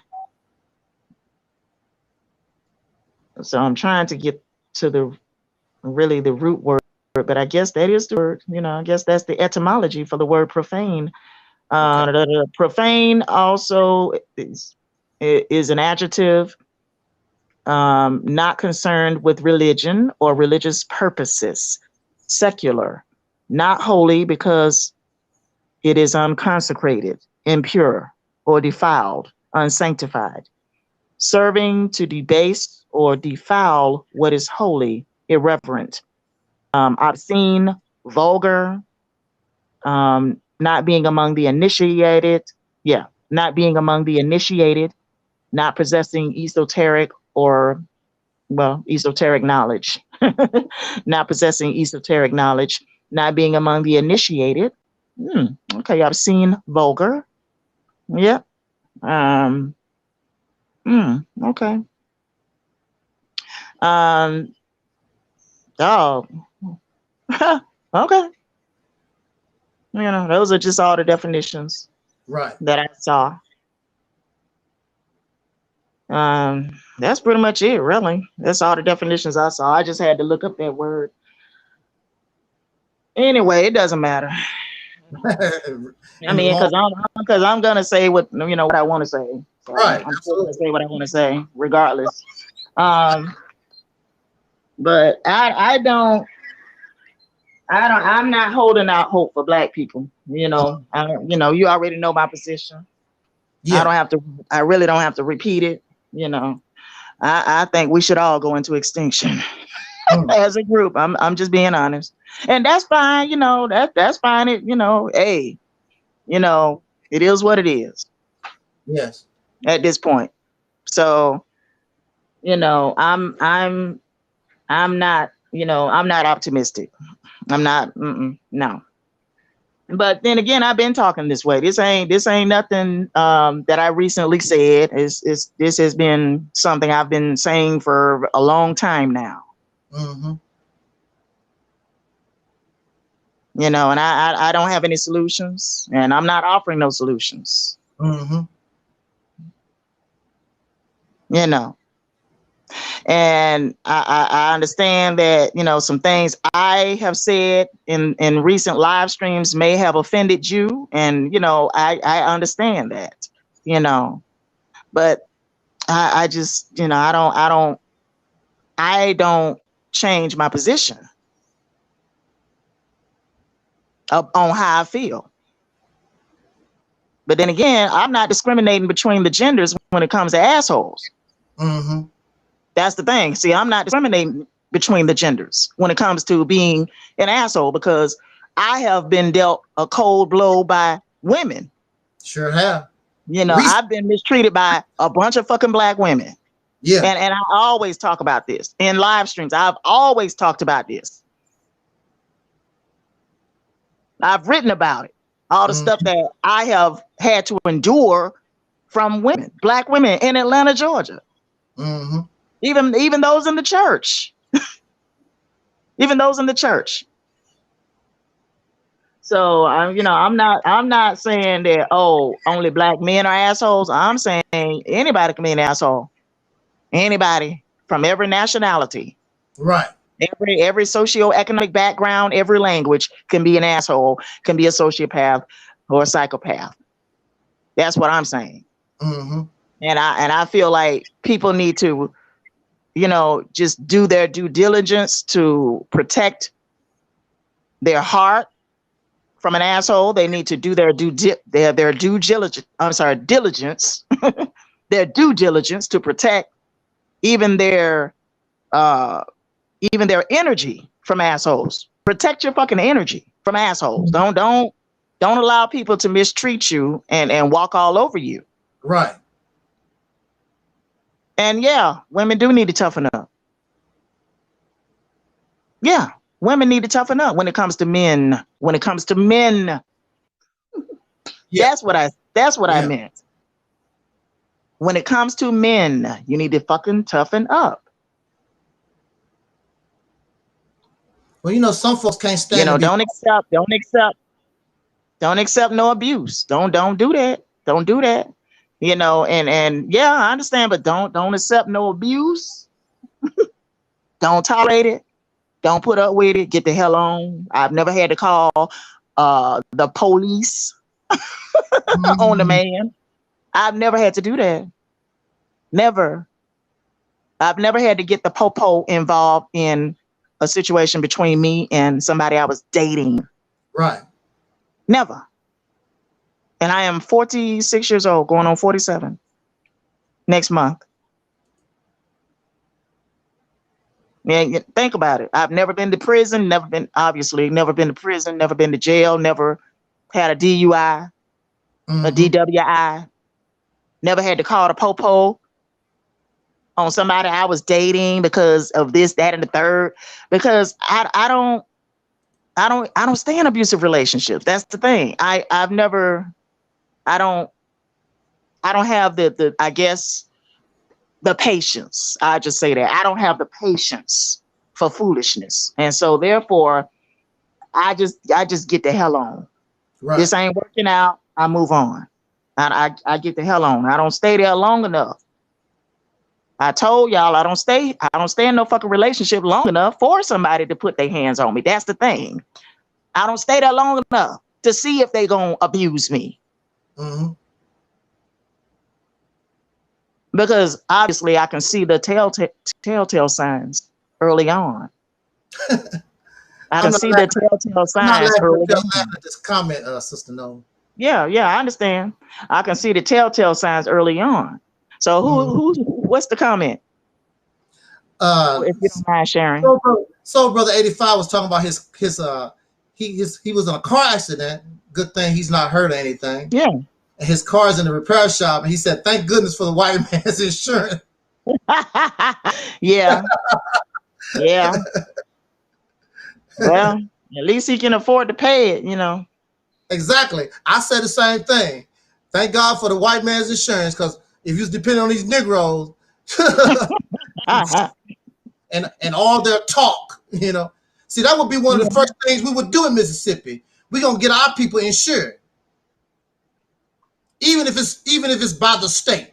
Ain't nobody, everybody's gonna be able to get some kind of insurance. You don't have to worry about stuff like that.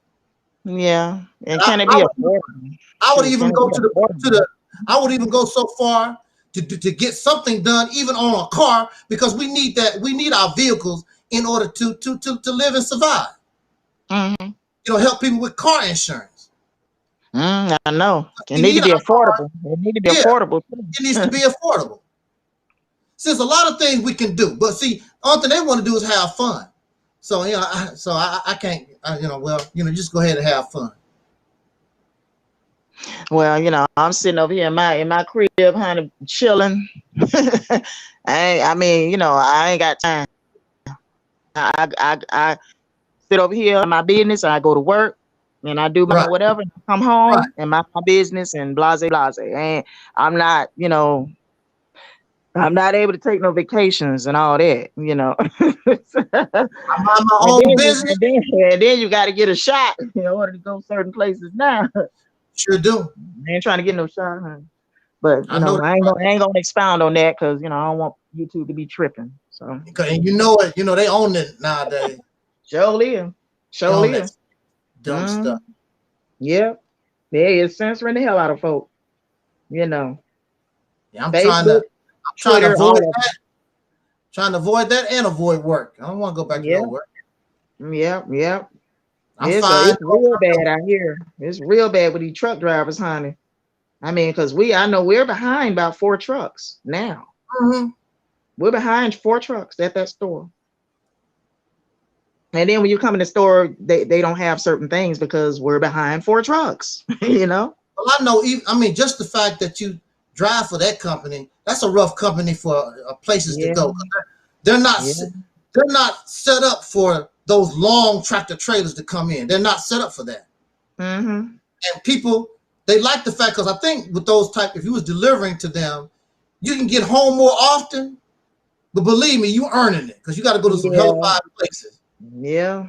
You know, and your chances of being in an accident rises. Mm-hmm.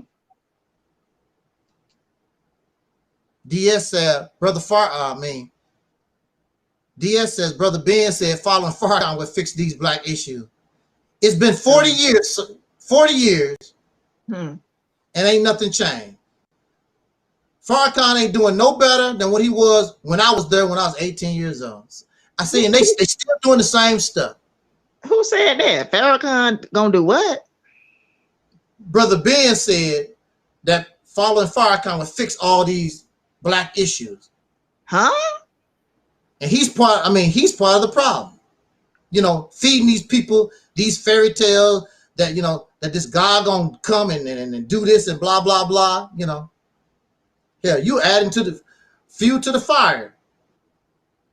And he got Nation of Islam brothers and sisters.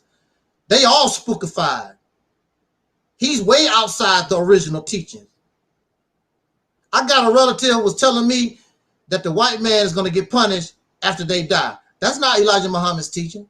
Elijah Muhammad's teaching is when you're dead, you're dead. You ain't gonna punish nobody after death. Mm-hmm. That's not even Elijah Muhammad's teaching. But she under Farrakhan, and she's so spookified. He got them so spookified. You know, he way off the base of the original teaching. Yeah. But anyway, we're gonna get out of here. I will say this, and then I'll be done. You know, I don't think the sister was looking for any sympathy when she came to your platform, and when she came to mine to talk about her experiences in, you know, in those relationships. I don't get the sense that she was looking for anybody to feel sorry for her. I don't get that impression. Mm-hmm.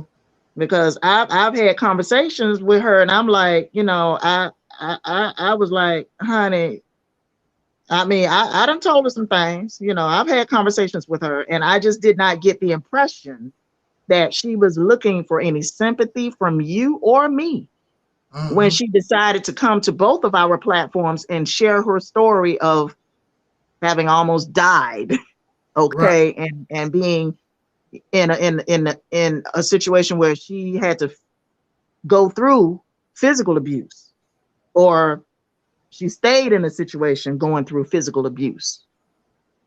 Okay, because nobody has to go through or nobody has to do a damn thing. You know, you can get the hell on. You know, that's what you can do. If a nigga put his hands on you, you can get the hell on. You can leave. Okay, you don't have to stay there and take it. But I don't get the impression that she at all was looking for anybody to coddle her or looking for anybody to feel sorry for her, because she spoke on the domestic violence perpetuated against her. Yeah. Okay. And I just had to say that, because I don't get the impression that that was what she was doing. She did it to share her story to help other women. That was the motivation. That was the real motive and the real intent. Okay. She wanted to help somebody else. Maybe by telling her story, they can avoid what she went through. Right. Because there are other people that was in that chat room, in both of our chat rooms, that have experienced domestic violence, that have been raped, okay, that have been abused as a child, that suffer some sort of sexual trauma or child molestation. There were other people in that chat room, both of our chat rooms. And when I tell people what happened to me, I wasn't online looking for somebody to feel sorry for me. I was talking to help other people heal. And that's really what it was. I was telling other people my experiences of having gone through child molestation at the age of 5. I wasn't raped. Thank goodness for that. I wasn't penetrated. Thank goodness for that. But I told my story to help other women and men who have gone through a lot as a child, whether they was fucking raped as a child, or whether they was molested, or whether they was abused. I did it to help somebody. That was my intent also. Not for you to coddle me, or not for somebody else to coddle me, or, you know, not for somebody to feel sorry for me and all that. No. That's not why I told what I told. That's not why I shared about my experiences of being a survivor of child molestation by 2 pedophiles. Okay. Now, now, and also in the context of the original conversation, I was talking about the Atlanta child murders. You know, when I remember that. The original conversation I was having was to all these children out here who have been raped and molested, sex trafficked, including some of the children that ended up dead in the Atlanta child murders. Okay. And recently, Keisha Lance Bottoms, that's our mayor currently, she has decided to extend. She has decided to extend the years that these murders, she claimed, may have taken place between 1970 and 1985. She has decided to extend the years in which she claims that these murders may have taken place between 1970 and 1985. She just did it this week. She made a news announcement this week talking about that. And I shared the video on my Facebook account. So, you know, go and check it out, you know. Anyway, you know, that's all I had to say, and I'm done. Okay.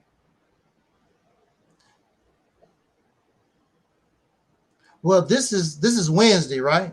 Yeah. And like I said, I don't hold grudges. People have the right to their opinion or whatever. This is late night with Sister Karen night. If she wants to do her show and if she wants to talk about me, I won't say nothing. I just start and she can talk. I won't say a word. No, I'm not. We're not doing no shows tonight. I'm tired. Yeah. I'm tired. I ain't doing no shows tonight. I'm going to bed. Saying, this is late night with Sister Karen night. If she want to talk, she can do that. Yeah, but I'm going to bed. I'm not tripping. And the people in the chat room not tripping. You know, things happen. Our feelings get hurt. We have misunderstandings. If you're the adult that we claim that we are, work it out. Talk on the phone like you and me do all the time, because we always fall out. I don't know. She I don't think she want to talk, brother. I'm just gonna be honest. She don't want to talk. Well, that's fine. But like I said, you know. But like I said, I'm open. I'm tired. I'm going to bed. You know. Yeah. So you know, this is late night with Sister Karen if she wants to. You know. Yeah. I'm not tripping. Like I said, I'm not your cup of tea.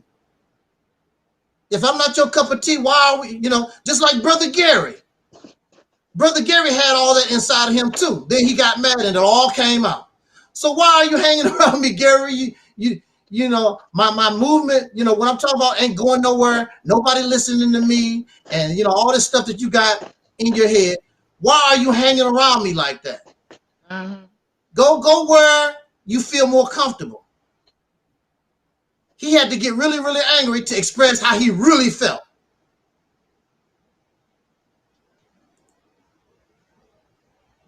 You know, I can go anywhere because nobody can hurt my feelings like that. I can go to Sonetta TV.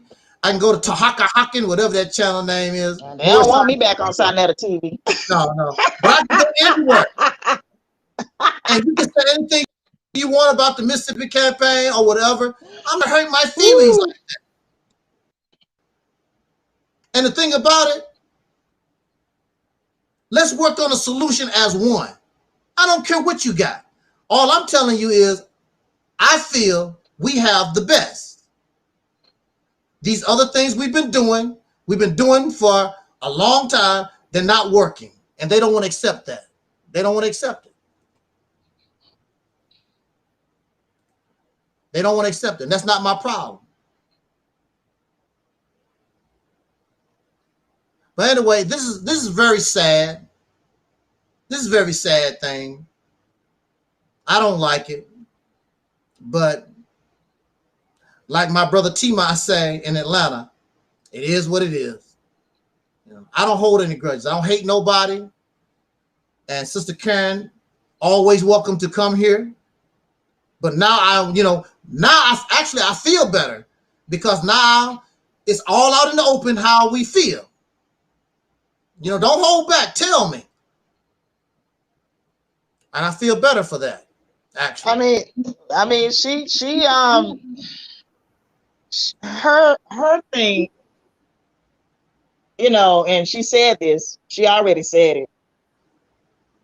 She felt like you threw her under the bus. She felt like by talking about when you said, how did you say it? Shit. Remind me. How did you say it?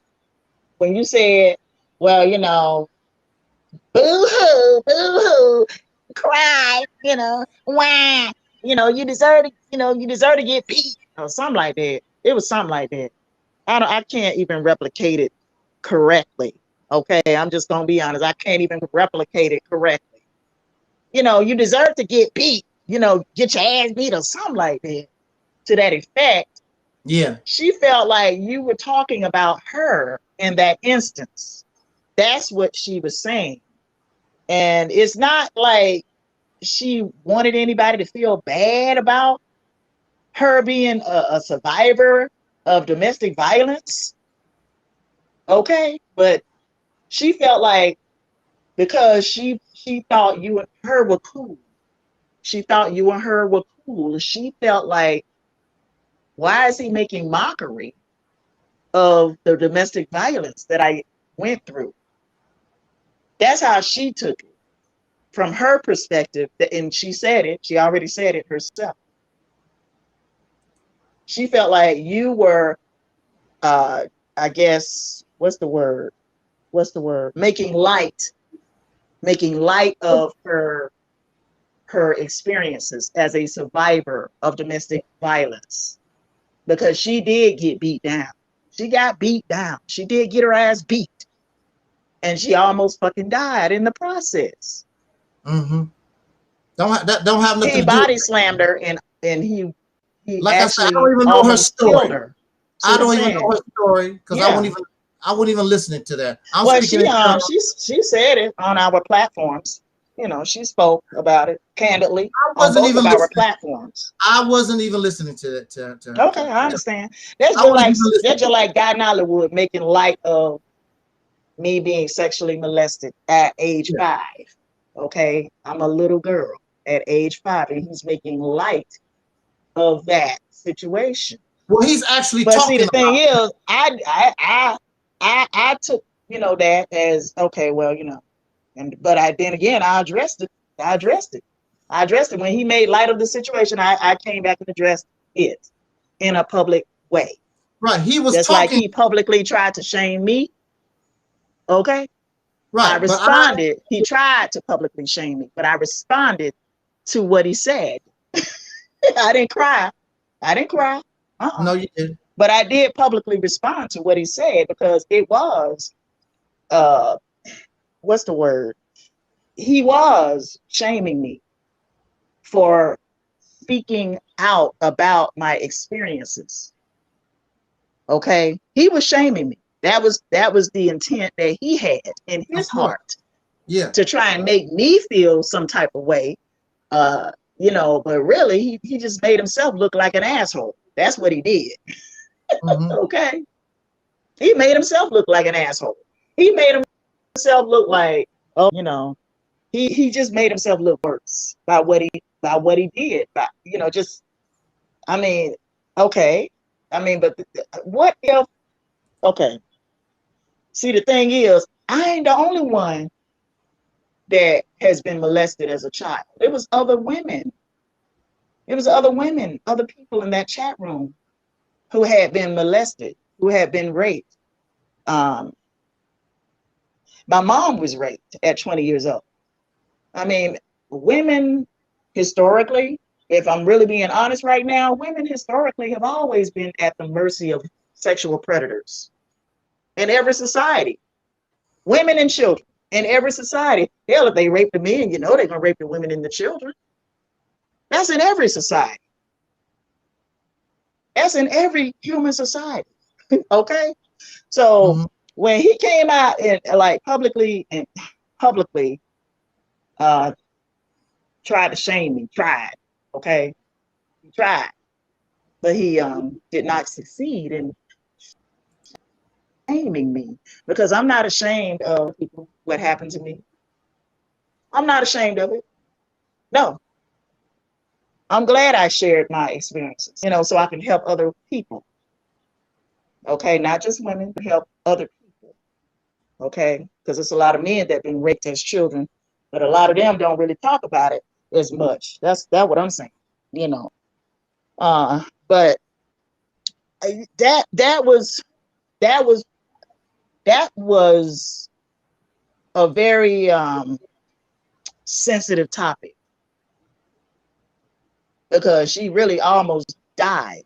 Okay, that was a very sensitive topic, and she has not. I don't suspect that she has really. What's the word I'm looking for? She has not healed. Okay, she hasn't. She hasn't healed from that. Not psychologically, not emotionally, and not physically. Okay.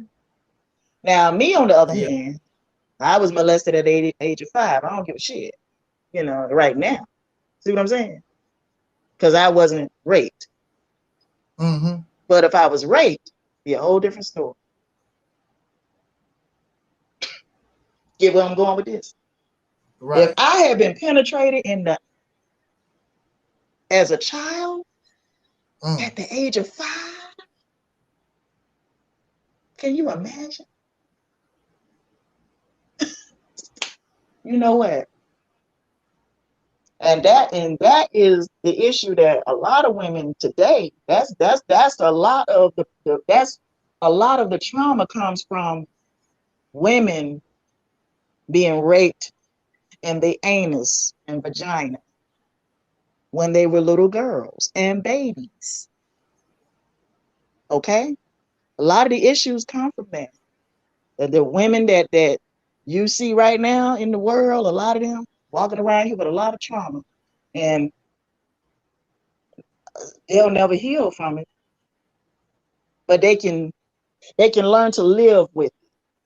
They can learn to live and function in their life with the proper amount of therapy, I guess. I just say the proper amount of therapy or whatever. You know, they can learn to live with it, but as far as somebody just getting over it, no. But you can get through it. You can get through it. Not over it, but through it. And move on with your life and live your life. I'm not using the excuse that I was sexually molested for why I don't date men. That's not the reason why I don't date men, because I was sexually molested. No, I was dating men. I started dating men in my 20s. I didn't date in my teenage years, you know. So in my 20s, I started dating. So I could have said, you know what, I'm not going to date men because I was sexually molested at the age of 5. No, that's not the reason why I don't date today, because I was sexually molested at the age of 5. You know, so I just wanted to, I just wanted to get that off my heart, because she wasn't looking for anybody to feel sorry for her. I don't get that impression about her. And she wasn't looking for somebody to coddle her, no. So that's all I have to say, I had Sister Tasha. She was trying to call. Yeah, she can come on up. Because Restream don't work good with I know. Phone. Their technology haven't caught up with the cell phones yet. Because that's the way StreamYard was when it first started. Yeah. It was hard on the for cell phones to get through. Yeah. I hope she's able to come on, but she said I want to Cynthia G. I think the young lady Cynthia G don't have that baby no more. Well, here she goes. I don't think she had that baby no more.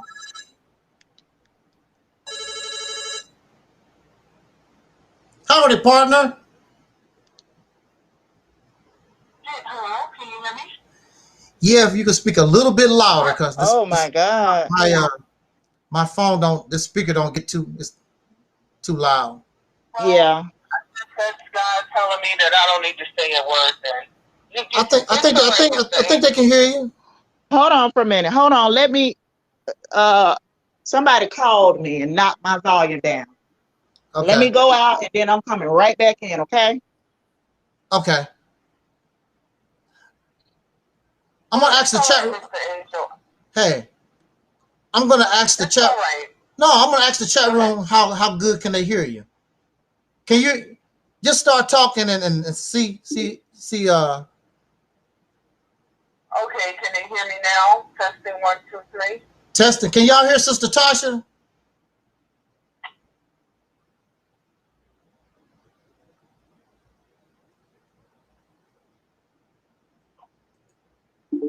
If they can't, it's all right.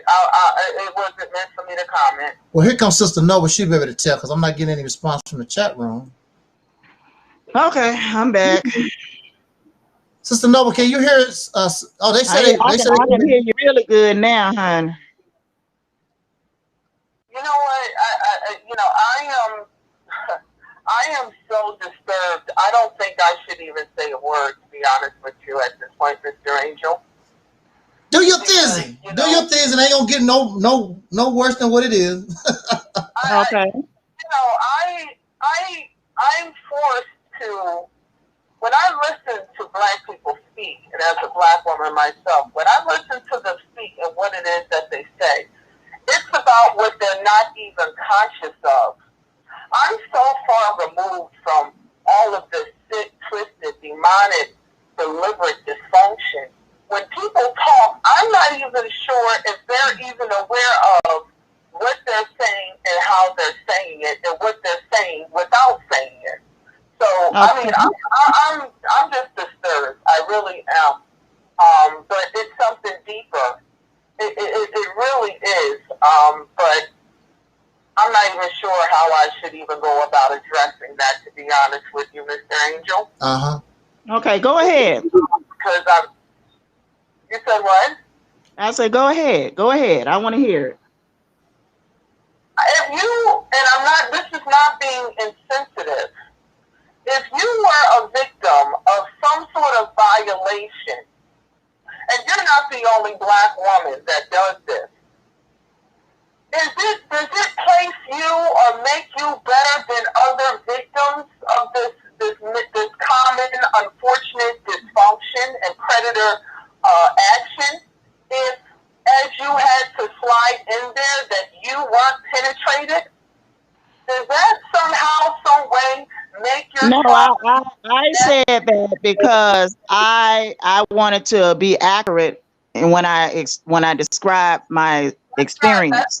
That's the reason why I said that. I've always said that, and I don't think that I'm better than any other survivor of child molestation or child. Yeah. You made that statement. I heard you laugh after you made that statement, and the way, the energy of what you said, like I said, you need to get real, Mama, about the statistics and Black women, because at the end of the day, with women like me walking around, this wouldn't be. If everybody fought on my level and lived how a functional, clean, honorable life, none of us would have to be a victim at all. The only reason why for this brutal, vicious attack and war that is waged against Black children and Black women is because we're not getting any cooperation, like a Mr. Angel. I heard that situation last night, and let me be perfectly clear, it was an ambush. It was an ambush on Mr. Angel. Now, he's a man. He stood his own, but I don't want him to second-guess himself because I understand the manipulation. That was a deliberate ambush, okay? Okay, but I invited Angel to the platform. I invited him to the live stream. And I also texted him prior to the live stream. I also texted him prior to the live stream. That was not an ambush. I texted him prior to the live stream, and I invited him to the live stream. Okay. So, yes, I'm here. Why is she hollering? Are you listening to me, Mr. Angel? She has to. She on the speakerphone. Okay, Mr. Angel. Yeah. If the woman stood up and made sexual talk in some sort of promiscuous or vulgar, sexually vulgar way, and you did not take the bait, see, like I said, I'm not typical, I'm not common, I can get digged in. Nobody is saying you are typical or common. Let her talk, Sister No. When you were not receptive of technically her sexual advances, that's when you developed the problem. That's where that problem happened. When she said, oh, well, I talk sexual, and you go and run and put me on private, that's when right then and there. Anything else is irrelevant. That's when you develop the problem as a Black man. You didn't know, Mr. Angel, when you turn down the sexual advances, that it makes you a mark? I think you know that. Ain't that something? If you had to entertain that, if you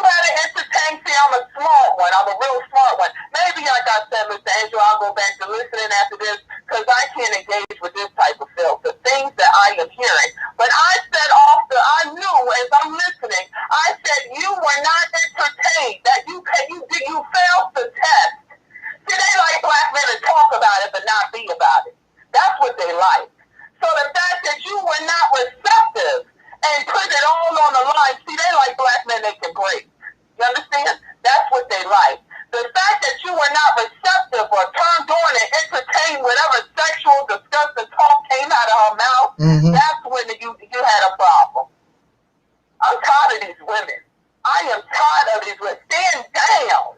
You're not clean or honorable enough to even have an opinion if we must be technical about it. They want to downplay on trauma and on this type of trauma. A violation is a violation regardless. Well, I wasn't penetrated. And considering what we know to be true culturally, you keep saying that magic number. I know better. You keep saying that one age and keep drilling that in. I know better. I know. Okay. See, people Well, like tell me what you know. What you know. You know what I'm talking about. You know I said, first of all, you don't have to raise your voice at me, ma'am. You don't have to raise your voice at me. You don't have to raise your voice at me, ma'am. It's not that deep. It's not that necessary. It's not that deep. It's not necessary for you to raise your voice at me and you know, try to talk over me. That's not necessary. Sister Nova, let her talk. I didn't hear you. Yeah, trust me. It's like we as black people, even other black women, we got to downplay on our own God-given intelligence. Oh no, I don't downplay on nothing. Excuse me. I don't downplay on my own sexual molestation. I'm just telling you. What happened, and I don't want nobody to think that. Isn't this what they do? So anyway, because I'm not under your wicked rule, not me, not mine. I'm not under that wicked rule where you run the show. I'm not under it as a woman. So anyway, Angel, it's like we can't, if you implement any sort of intelligence, honor, or integrity, they are coming at you. Period. In some way, shape, or form. And to cover it up, they're going to play a game of manipulation. I'm sitting here listening. So you mean to tell me I got to downplay on my own God-given intelligence like I don't hear what the hell is being said right now? And the game of manipulation? See, like, I think that I've learned something right now about myself. I don't have the time or the patience to even engage. I don't have the time nor the patience because I got to sit here like I don't understand basic psychology 101. Then why speak on it? It's like you're trying to get somebody to really buy, okay, something happened, but you're not telling the full story, and that's your right. But why do I got to sit there and play dumb? I don't understand the average black woman. You want to know the full story? You know what I'm talking about.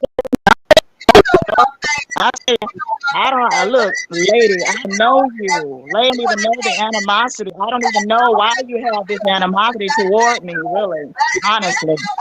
I don't know why you have this animosity toward me because I haven't done anything to you. I've never done anything to you. I've never dialogued with you before. Why do you have so much animosity? Why do you have so much animosity toward me? I haven't ever spoken to you before. She's playing a game. Don't call my name. You know, don't call my name. Don't call my name. Obvious, she joined in on the ambush and was playing so outraged, and I'm disgusted, and she's posting people's comments. I actually texted him before the live stream, and I invited him to the live stream. Coming over here to save her motherfucking ass, and because you've been repping her consistently for quite some time, so she don't want to seem like a dog. This is black woman manipulation 101. If you know the white man, then you know the black average woman. That's a fact. Because you was a part of the attack on Mr. Angel, and oh my God, I'm so disgusted and outraged. And then you came over here to save face. I'm sorry, I can only take for so much. I got to downplay on my own intelligence to cater to this dysfunction. Don't worry, I'm not on here. I'll disappear soon. But I got to cater to this dysfunction and all kind of stuff. Now, what is a black woman without running some game of psychological and spiritual manipulation? If you want to be free, you first got to cut yourself from the black woman's rule. Because you got to sit here in order to hear them speak and downplay on your intelligence. I'm sitting here listening, and I'm like, wait a minute. So she is a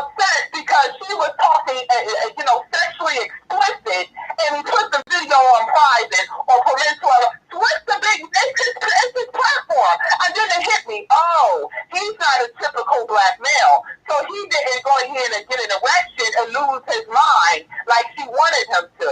Oh, that's why she's really angry. I'm telling you, the workings of you black women is something else, and I'm a black woman and I'm saying it. The workings of you are something else. You have so much blood.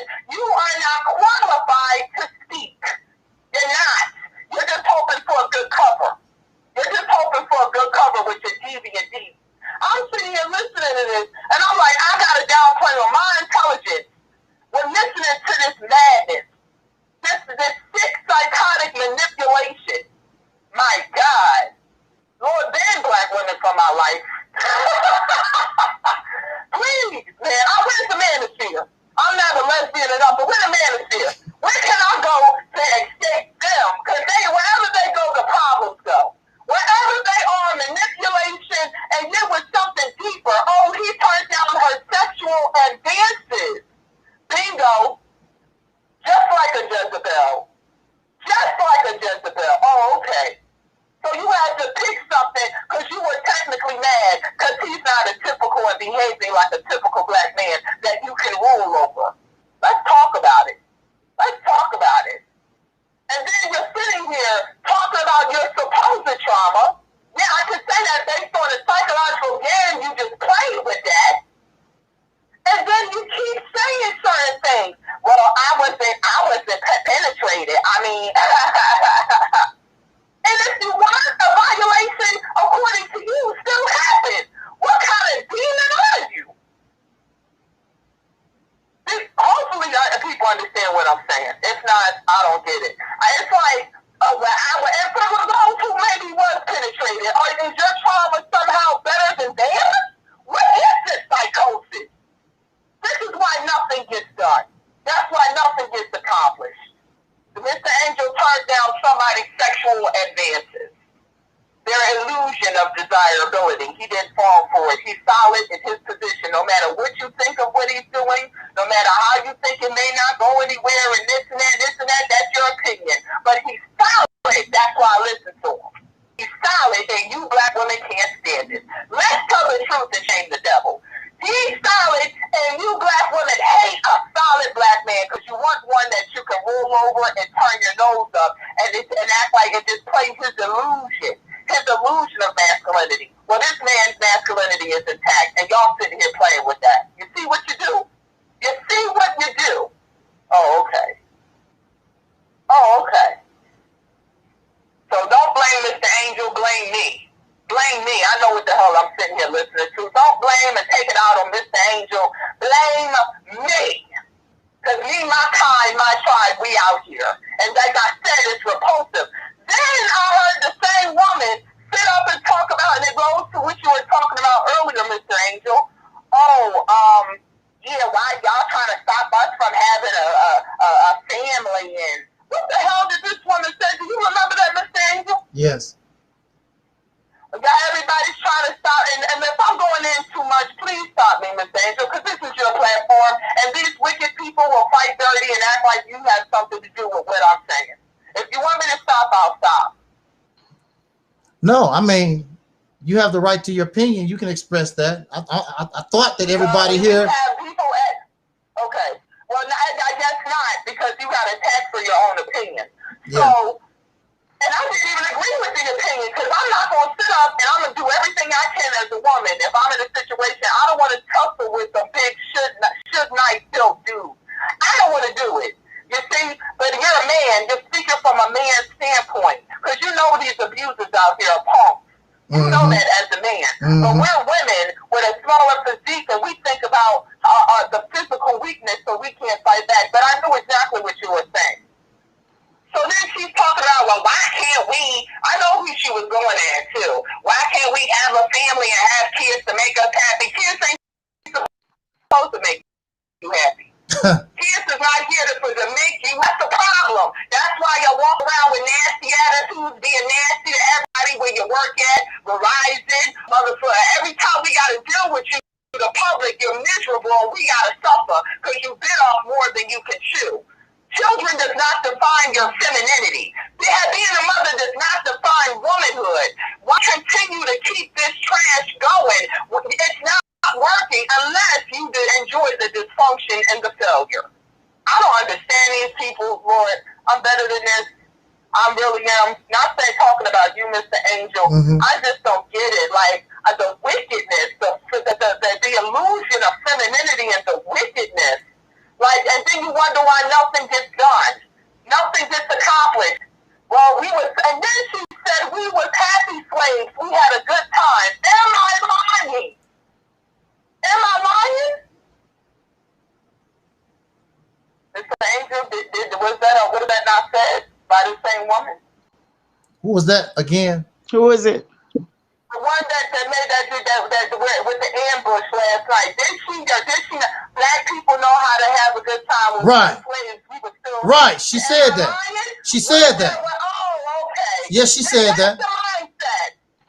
That's the mindset. Who would be so spiritually and mentally low to think on that level? You should, and I got exactly what you were saying. That's oh no, we were good slaves. We were happy slaves. We know how to have a good time. And this is what I'm like. This is disgusting, man. So, Mr. Angel, y'all can blame me. I don't give a damn. Blame me. Hate me. I don't give a damn either. Yeah. I know. I'm so sorry, Mr. Angel. The degree. It's something new to me. It's something the degree of sickness when we were slaves. So you don't mind? Here we go. Same as reproducing and making those who are bound to fail. Because I know you ain't gonna teach them about everything they truly need to know. You're gonna teach them to tiptoe and work for pennies on a dollar, making somebody else rich. That's what you're gonna do. That's what you're gonna do. Because you have no honor. That's why when a man wasn't receptive of your sexual nastiness, you fired back. Oh, that's what it really was. This wasn't about that video. Why even admit that? Yeah, when I was talking sexual, he put the video on private. That came out the clear blue. Yeah. Y'all should be careful. Y'all, I mean, this is disgusting. Like I said before, why y'all don't want us to have a happy family? Because your family ain't happy. It's broken. Yes. Your family ain't happy. It's happy. It's an illusion. And you're a dysfunctional mind. The man could be there and you're still doing it all by yourself, and the children suffer. God damn, these women are older than me. And you wonder what's wrong with the little teenagers and the young black women. You wonder what's wrong with them, and listen to them. They're way older than me talking like that. No honor. So I had to get that out. Mr. Angel, I apologize to you and your platform. There's nothing to apologize. You can speak. I'm sitting here just taking it all and just listen. Like, oh, well, you know, in regards to trauma, in regards to, well, you know, thank God. Instead, well, I wasn't penetrated, thank God, you know, thank God, thank God. What kind of sick, demonic, dysfunctional, despicable trash shit is that? I wasn't penetrated, so thank God. I mean, thank God. So you claim that puts your trauma over the trauma of black women? Man, like I said, thank y'all for the motivation. Y'all have just inspired me with your sickness. We are not all alike. I don't know what game y'all be running to yourselves mentally and spiritually. I knew what it was, the turning down of sexual advances. In case you black men didn't know, that's the major test.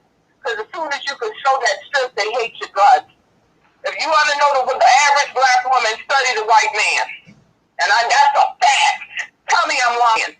Tell me, if you want to know, I'm telling you, if you want to know the average black, how they manipulate and I'm saying it, a black woman is saying it, then you need to analyze. Once you understand that from the inside out that white man, you have mastered the concept of your average black woman.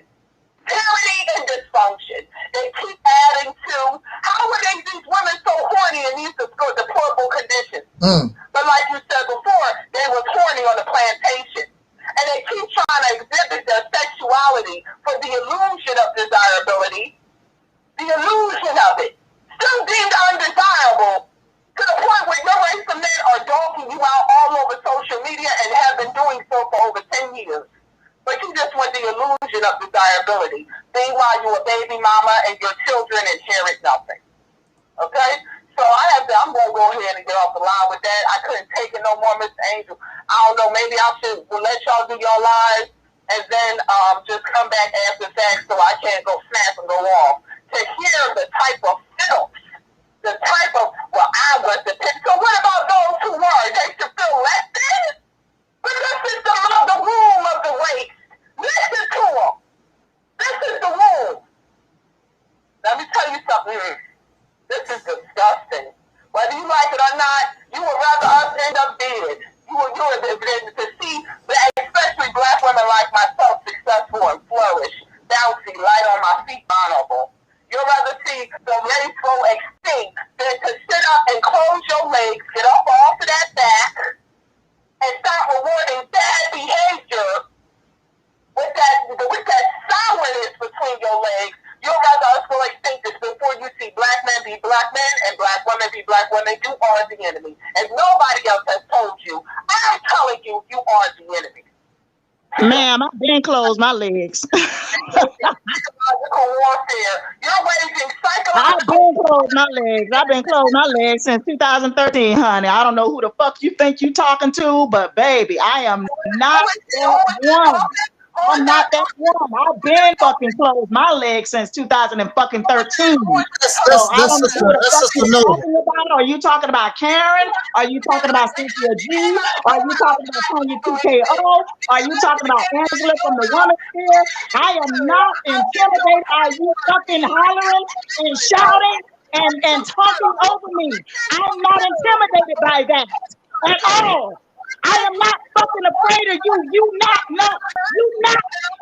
this. Look, you're not a strong fucking woman. Okay, we gotta, Sister Tasha, we're gonna knock this, okay? Fucking woman that you portray yourself to be. Don't fucking assume a goddamn thing about me. You don't know what the fuck I went through. You don't know what the fuck I went through at the age of motherfucking 5 years old, bitch. You don't know nothing about me. You don't know a goddamn thing about me. Motherfucker, I ain't never made up no shit. I ain't never made up the fact that I was sexually molested. That ain't nothing to play around with. That ain't nothing to fucking play around with. All I was doing was explaining how I suffered molestation. It's not downplaying women's abuse or trauma. It's not downplaying children being traumatized. I was explaining how the fucking molestation took place. And I've been saying it. I've been saying it on social media for the past 2 fucking years. I've been saying the same fucking thing. I'm not downplaying my own fucking sexual molestation. Never I downplay a woman being raped, a woman being sexually molested, or a child being sexually molested. Never. My mama was raped. My fucking mama was fucking raped at the age of 20. Bitch, you don't know me. You don't know a goddamn thing about me. I don't know who the fuck you are. I've never had a motherfucking conversation with you ever. Don't you ever fix your motherfucking mouth to say that I'm downplaying my own sexual molestation at the age of motherfucking 5 years old. The fuck? Who is this bitch? Who is that bitch? Actually, look. I've been saying the same goddamn thing for the past 2 years. I've been talking this way for the past 2 years about child molestation that I suffered at the age of 5. Bitch, why would I make that up? well, actually, she didn't say that, but fuck, I don't give a shit. That's not what she was saying. Who is she talking to? She was talking because I've been closed my motherfucking legs. She was making reference. She was making reference to Karen at that time. I know she was. But I know she was. But anyway, I know she was talking about Karen. I know she was talking about Karen. Yeah. I know that. But she also made reference to me downplaying my own sexual molestation at the age of 5. Bitch, you don't know me. That's not what she was saying. We'll talk about that. You don't know me. Off air. Because that's actually you got it sort of backwards. That's not what she was saying. I don't give a shit. She went on the rampage against me. She attacked me. She attacked me. I don't know that bitch. But bitch, you the fucking goddamn sociopath. Why are you calling me and Sister Karen a sociopath? You're the fucking sociopath. You're the bitch I had to deal with on these jobs. You're the bitch that I've been dealing with on these jobs. Bitches just like you. Bitches just like you discriminating against me. I'm getting ready to shut it down because really I'm tired and she's gone, Sister Nova. And we can talk about this off air. I'm not talking about a goddamn thing off air. I'm done. Yeah, okay. Well, I'm done. I mean, I just wanted somebody. She wanted to come and speak her opinion. Yeah, she was an asshole. Off the rip. I mean, if you out the gate, she was an asshole toward me out the gate. I don't know why these bitches try me like that. I don't know why people think they can try me. You don't fucking know me, bitch. Don't ever fix your motherfucking mouth to say that I am downplaying sexual trauma, that I'm downplaying or trying to make myself feel like I'm better than the next person who has been sexually molested as a child. That's what she fucking said. She said that because I made the statement that I was not sexually penetrated or I was not raped, that somehow I'm putting myself above victims of child molestation and rape. I've been on this bitch talking about victims of child molestation and rape and sex trafficking victims and child sex trafficking victims. The fuck? She don't know me. I want to address this rocket launcher person here real quick before we get out of here. The fuck is wrong with these damn folks? Bitches just like her that done discriminated against me on jobs and everything else. How dare you? How dare you, bitch? I'm gonna address this. You don't fucking know me. I'm gonna address this rocket launcher person, which I don't know. You say people entitled to their opinion, but you place them in time out. There's a reason why I place people in time out. So you must fit the criteria to be timed out. And maybe it wasn't me, maybe it was one of the moderators. I don't know who rocket launcher is. What are you part of Jeff Bezos or what's the other guy that just went into space? Are you that rocket launcher part of that clique? How hypocritical. I supported Angel for many years. I don't see your cash out. What's your cash out? What do you mean by you support me? But I do not condone making mockeries of anybody's pain. You make a video and you show how I made mockery of anybody's pain. See, that's where the manipulation and the lies come in. Just like when they talk about, I said move to Mississippi. Well, if I said it, there's a whole lot of videos. Go show where I said, pack your bags and go to Mississippi. Y'all a bunch of liars and manipulators. That's what you are. And I never put you on timeout. I don't know who you are. Matter of fact, you're the first time I ever seen some rocket launcher in my chat room. And you coming out here bagging for somebody. Yeah, just based on that, I should put you on timeout, kick you out my damn live stream. If I was like that. I got a few more minutes. Bring your happy ass. I'll put the link in the chat room. Bring your happy ass and run your mouth for 10 minutes.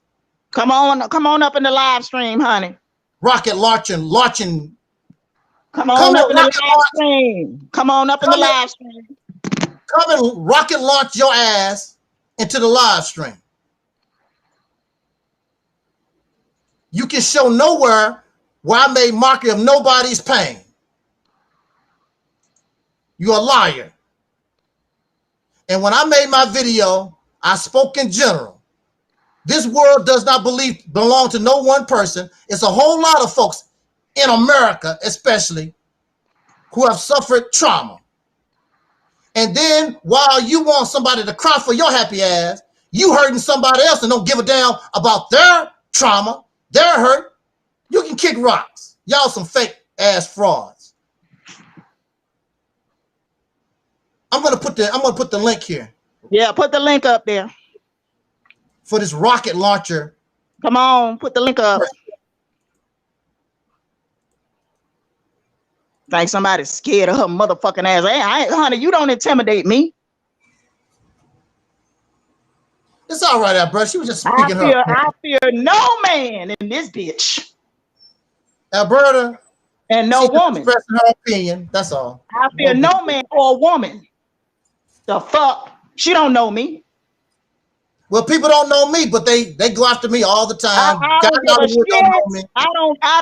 Look, right now, I don't care right now. I'm sorry. I don't care. But anyway, like this rocket launcher person. Matter of fact, just like those people that was in your live stream in the chat room, running their damn mouth, they keep talking about, I used to support him. He looking bad and blah, blah. I don't even know none of them, none of those trolls. I never see them over here. I'm losing my audience. I don't support you. And I'm gonna tell you, you know, what I texted you. I texted you. That's what the bitch know. I texted you. I texted you. I texted you. These people don't know the difference between disrespect. That was prior to me even bring your rocket launcher ass on. Yeah.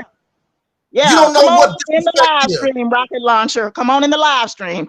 I texted you about that situation. And I started not to even. I told you exactly. I told you what I had to tell you in a text message, and then I sent you the link. And then I explained in the beginning of the video. Hold on. Let me see what I said. Hold on, because you know I take notes. Hold on. I want this rocket launcher person because I should just go ahead and block them. Rocket launcher. Come on in the live.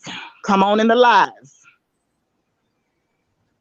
You don't know the difference between disrespect and people can have their opinion. Now, where is the line? What is disrespect? Because I won't kiss your ass? Mm-hmm. You can kick rocks. I don't owe you nothing. That's what a lot of these folks want people to do. Kiss their ass, bow down to them. They some kind of god. They want to be some kind of slave owner. I'm not going to be your slave. Mm-hmm. I'm not going to bow down to you. If I don't give a damn about the invisible God, I damn sure don't give a damn about you. Tell your invisible God to kill me right now. Kill me right now, you invisible bitch. Kill all of us. Kill all of us. Sister Ann said, come on, Cletus. Come on. Come on, exactly. See that rocket launcher person. But Sister Noble, can I say this, please? Come on in the live stream. Come on, rocket launcher. Come on. I want to hear your opinion. Come on. I want to hear your opinion. Don't tell me about what I allowed. That person was speaking what they felt they wanted to speak. She can speak what the fuck she want to speak. But see, you know, when I responded, she got the hell on out that. She got the hell on. She got the hell on the phone. Yeah, she tried to out-talk me, see. She tried to overtalk me and out-talk me. And then she tried to belittle me. She tried to belittle me also. She tried to belittle me also in that conversation. But what y'all don't do, look, when you call me a sociopath in the fucking conversation, bitch, you don't know me. You don't fucking know me. When me and Brother Rovette talk, I sat there, and that's what we need to do, but we can't do it because we get too emotional over stuff. No, that bitch was emotional when she fucking came at me. She was emotional. When she came at me, she came at me swinging She came out the gate swinging, and she thought she was going to just talk down to me like I'm some fucking child, and I was going to sit there and I was going to take that shit. And she tried to make it seem I might be intimidated by her. Bitch, I'm not intimidated by you. Do you know what you did? I mean, go watch your own video. You let them people. You let them people bash me for 3 hours. I don't know that lady. I've never spoken to that lady. Never. I don't know those people that was in your chat room last night. I don't know them. But they wasn't on the line with you. It was me and Sister Karen on the live with you. It makes no difference. You put their comments on the screen bashing me last night for 3 hours. Yeah. So how can you talk about this lady? I don't give a fuck about that lady at this point. But you did the same thing. I don't give a fuck about that lady at this point. You put them people. It doesn't matter. I don't give a goddamn about that lady at this point. You put them people's bashing on me. I don't give a goddamn about that lady at this point. You can bring that bitch on another live stream, and then you can bring her on every live stream from here on out for all I care. I don't care. You can bring the bitch on every live stream. I'm not going to bring her with you. I know you're not. I know you're not. You can bring that bitch on every live stream from now on. But she can speak like I let Karen speak. I gave Karen. You can bring that bitch on every live stream from here on out. And Karen can come and speak tonight, late night with Sister Karen. I have no problem. I don't think Karen gonna come tonight. But you know, I'll tell her. I would tell her. I'm saying, I mean, I'm pretty sure we're tired because y'all did some late nights. I mean, we was up 2, 3 in the morning, stuff like that.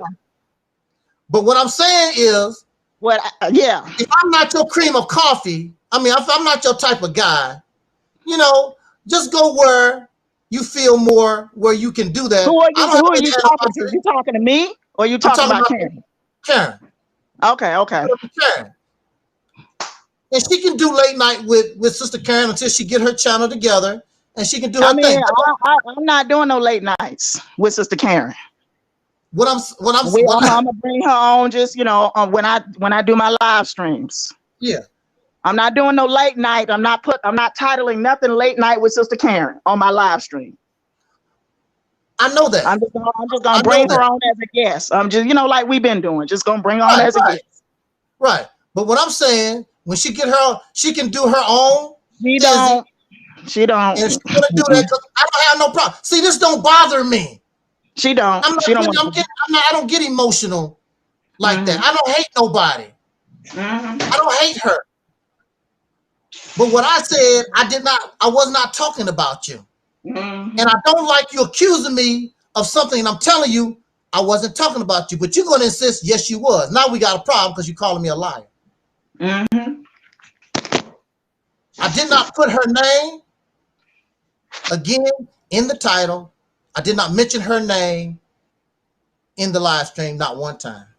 Now, was the live stream inspired by some of the things she said? Yes, I would say that. But it's not about her.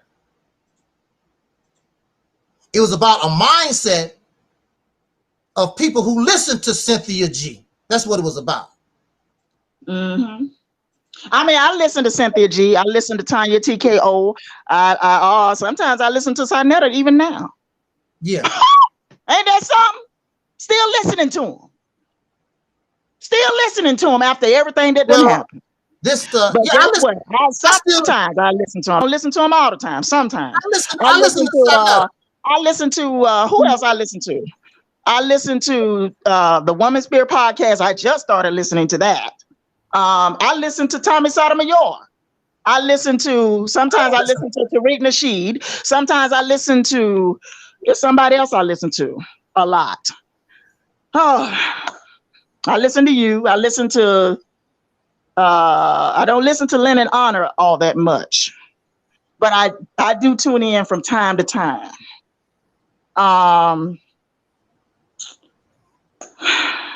Well, I don't. Again, I'm trying to think. This is 3 hours, and we was up 3 o'clock in the morning and stuff like that. Yeah, we was. And but tell them folks the truth. I texted you. And I told you before I even sent that link, I said, yeah, of course. If you want to join the live stream, you can come on and join the live stream. In the beginning of the video, absolutely. And I started not to. I explained how in the beginning of the video. And I started not to. I don't follow my first mind. Did probably. Yeah. I started to leave that alone. But in the beginning of the video, I made it clear that I wanted to talk about, hold on. In the beginning of the video, I made it very clear that I wanted to talk about liberation for Black women won't exist under Black supremacy or Black nationalism. But something came up, something happened. I said. Well, she told me. And then I said, you know. She told me, look, she told me the only thing I had to do was apologize. I'm not apologizing for something I'm not guilty of. You don't have to apologize. You don't have to apologize for nothing. You don't have to apologize to me. You don't have to apologize to her. You don't have to apologize for a damn thing ever again in life. I'm not going to apologize for something I did not do. I have no problem. I have no problem apologizing. You don't have to apologize to anybody. That's not the point. The point is I'm not apologizing for something I did not do. I did not talk about you. You can't prove it in a court of law or anywhere else except only in your mind. And that's why these men get upset because of these false accusations and allegations that these women put on them. I understand. At this point, she don't care. It doesn't matter. Go to Lynn and Honor. Listen, go where you want to be. Stay away from me. Yeah. And be happy. I mean, she gonna stay away from you. You know, you don't have to tell her. She gonna stay away from you. But she don't care at this point. She don't care. Yeah. She don't care. And I don't care either. Go on by, you know, you talk about me behind my back. I also listen to Walter Lee Hampton from time to time. I listen to him too from time to time. I'm not listening to none of these suckers. They don't have nothing to offer. They're not talking about no liberation. They don't support me. They help with all these pieces of crap. I'm saying I don't listen to them. Did I say you have to listen to them? I say I listen. I say I listen to them. You don't have to listen to them though. They don't support me. They won't listen to me. What do it like for me to listen to them? They don't support me. They don't do nothing for me. But then again, I also listen to ABC News. I mean, I also listen to, you know, I also listen to what else? NBC. I also listen to ABC News. I mean, okay. I also listen every now and then. I also listen to Skip and Shannon. Some people want to be on the same plantation. I don't represent them. Go to the people to CNN who want to be on the slave plantation. You know, so I listen every now and then to the own. I don't know how you can get angry like that when you put those people's bashing, nasty comments. And Lisa Cabrera, I listen to her from time to time. See, that's what I mean. We can dish it out, but can't take it. You did that to me last night. You put all them nasty people's comments. I'm talking about how she came on the phone at me like she hate my guts or something. Like, I don't know this bitch. I don't know her. I've never had a conversation with her. Expressing her opinion. I've never had a conversation with her ever. With passion, just like the same way that you said. You said that you expressed your opinion with passion. That's all she was doing. It's double. You know, just like last night. I can dish it out. I can dish it out, but I can also take it. I can dish it out, but I can also take it. I can dish it out, but I can also take it too. No, y'all can't. I can take it, but I can dish it out just like I did today with her. I can, I took it. I sat there and listened to the bitch. And, no, you didn't. No, you didn't. I went back at her. If you listened to her, you would have let her have her say so. And then after she finished, I'm going to respond. But you didn't. Okay. But it's 3 hours and something here. And like I said, it's very easy. So, Brother 85, who you telling to stop talking? You don't tell me what to do. Oh, we really getting out of here. I'm a grown ass woman. You don't tell me what to do. Subscribe. And you stop talking. And I don't care about you, what you think about me not being ladylike. I don't care about that. And so, I mean, I'm dealing with a person. I mean, Sister Nova, if you don't like me like that, I mean, we still cool. Don't insinuate anything. I never said I didn't like you. I never said that. But if you don't want me to come back on your platform, you can tell me that too. If you don't want me to come back on your platform. I use the word if. You don't listen because you I never said that I don't like you. I never said that. But if you don't want me to come back on your platform, tell me now, and I won't come back. I did not say that. I said if. You see, y'all get so emotional, you don't even hear. I said if the word if. I said if you have a problem with me or whatever. I mean, we still cool. I don't hate people. I don't hate people. And I don't hold grudges against people. Because I'm not dysfunctional. I have no mental illness. I don't trip like that. It's not that serious to me. If you don't like the Mississippi campaign, you just don't like it. I mean, so Brother 85 is being a fucking asshole right now. But keep talking, nigga. Keep talking. Well, anyway, we out of here. And thank you for listening. I hate when things go like this. But yeah, just let it go, Deacon. It ain't that serious. Let it go. Don't let them keep talking. Let them keep talking shit. No, let them keep talking shit. It's all right. We all right. We all right. I already knew you motherfuckers didn't like me no way, bitch ass niggas. You know, sister, like I said, I have no animosity or hatred towards Sister Karen. She can always come here and have her show too. Okay. She do her own channel. And she ain't doing no damn channel. You know, I mean, I'm telling you, she ain't doing no channel. Okay, but you know, it don't bother me. I mean, I wish I had known this. See, it took this to bring out the realness. Because if you feel this way, why are you skinning and grinning in my face? But you calling me a flip-flopper and I'm contradictory. And if all these things is in your mind, you never told me these things. I started to tell you. Why didn't you tell me? You afraid to hurt my feelings? Nobody can hurt my feelings. The only thing hurt my feelings is the truth. And unlike some of y'all, I can accept it and say, you made a good point. Let me work on that so I can get better. Somebody I hate black men. No, the hell I don't. So I can mature. We all wacky in some kind of way. Ain't nobody here beyond wackiness. But I want to try to do and be the best person that I can be. Because I know I talk real bad about men. I mean, I really go off and hard on the brothers. But the brothers that know that it's real, they can take it.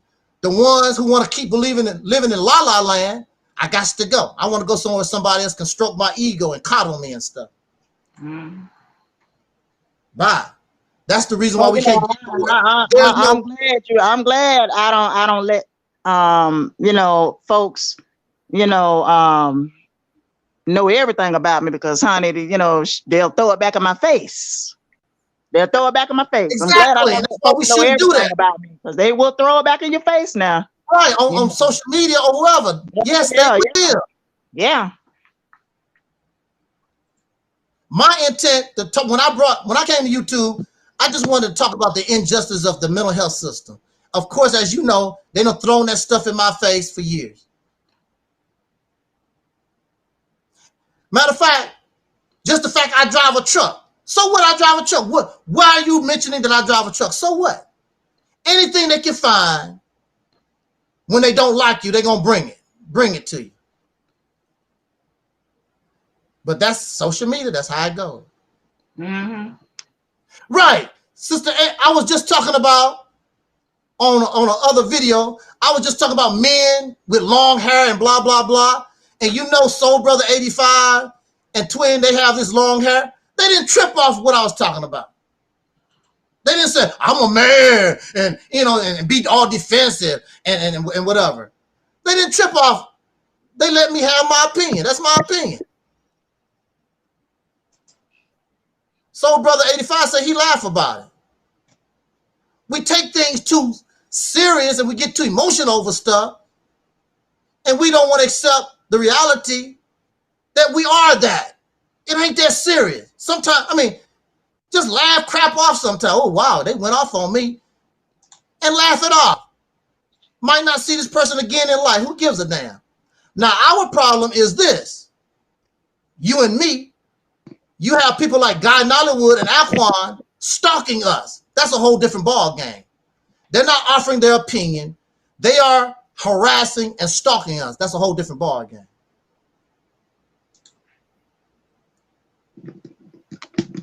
I don't mind you expressing your opinion. If Guy Nollywood didn't flag my channels or Aquan didn't flag my channels and do what they done, they could come here and speak and talk. I wouldn't care. Brother Gary can come here. Craig can come here, but Craig is scary. He's not gonna do that because Craig is wrong. Craig don't want to admit that he messed up. He want to blame it on me. But he's $700 in the black. I'm $700 in the red and didn't get a damn thing. It's not that serious, sweetie. Because you and me done had some back and forth. When I was at, like you said, at your house. I was at your house and we had bad blood. I was at your house. I remember that. And what did I do? I remember that. What did I do in response? I didn't even entertain you. You sure didn't. I didn't even entertain you. I went into the other room and laid down. Sure did. Yeah. That's what I did. Sure did. And then after I felt as though I could communicate with you, then we talked.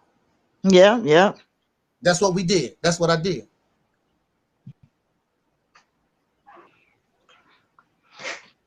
And I got this happened in your house. I don't want nobody to think that, you know, they can talk to me crazy and I'm just going to sit there and take that shit. It's not going to happen. I don't think that's the situation. You know, I think to me, I think she was just expressing her opinion, just like a lot of people. And she was being rude and belittling me in the process. And she said I downplayed my. Ooh, she said I downplay other people's sexual trauma. Oh my God! Right, but we gotta. I mean, people express themselves.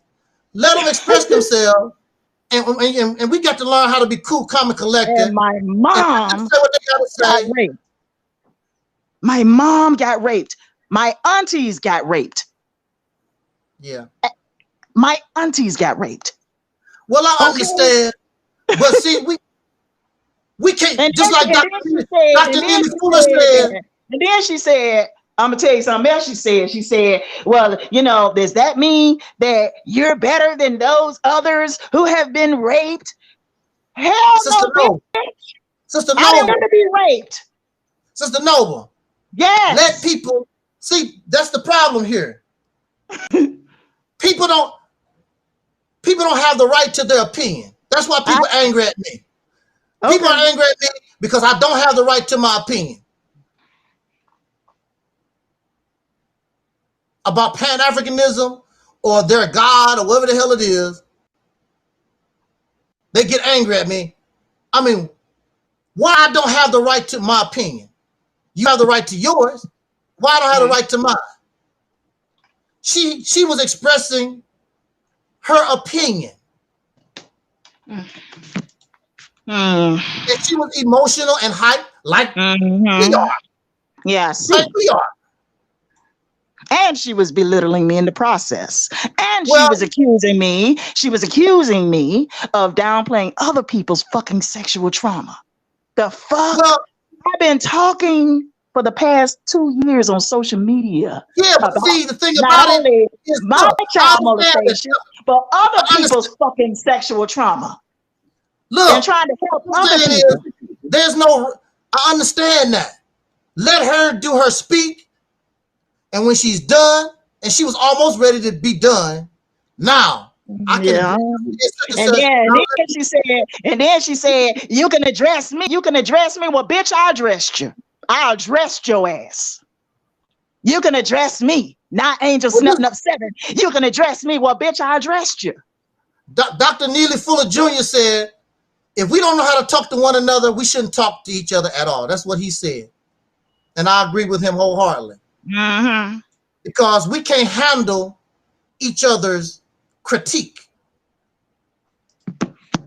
We get emotional, but this cracker, we handle his critique and handle everything his ass dish out on us. And we're not bad enough to go get a gun and blow him in the face. We're not bad enough to do nothing against this oppressor, but we always got all this heat and drama for ourselves. We can't even have a civil conversation. We cannot allow somebody to express their opinion to the best of their ability or how they feel they need to express. Because I don't like profanity. But I'll tolerate it to a certain point because that's just you. I want you to be who you are. I'm not saying you, Sister No, I'm saying people in general. I tolerate that. So you can be yourself. I talk with white people and they call me nigger and they call me coon and all that stuff. I let them talk. And then after they get all that out their system, they said, man, you ain't like the rest of them. And they stop calling me nigger and coon and all that stuff. Mm-hmm. Let people talk. That's how we learn. That's how we understand. And be real. And see, I heard what you said. I addressed it. Real. Let people be real with their opinion. See, we got a lot of people that's fake out here. They skin and grin in your face and be thinking about you in another way. Like Gary was doing. And like Karen was doing. They had other thoughts about me and wouldn't tell me.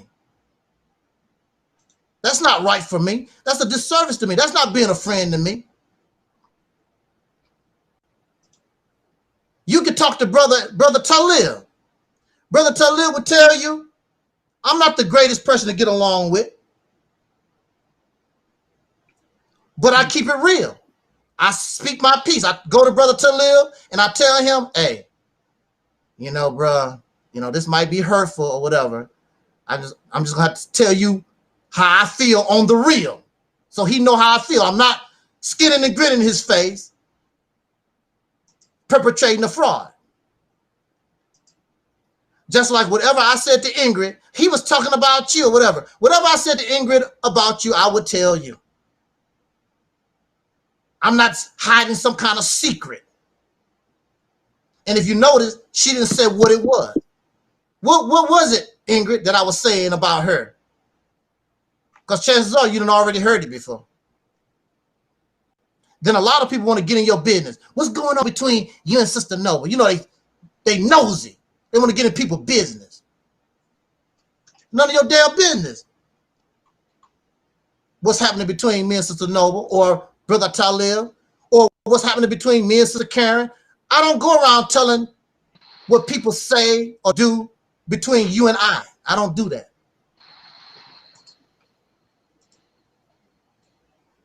People have the right to their opinion. And you can express your opinion, and I sit quietly, take my notes, then I come back, well, you said this, and I said that, and we can have a civil, cordial a conversation like we're supposed to be adults. That's the adult thing to do. You talking about talk to who? Talk to who? That's how adults. Oh, you talking about me talking to? I'm not be talking to Tasha. Yeah, well, I know, but I'm just saying that's how we do things. Like Guy Nollywood, I never could have a good conversation with him.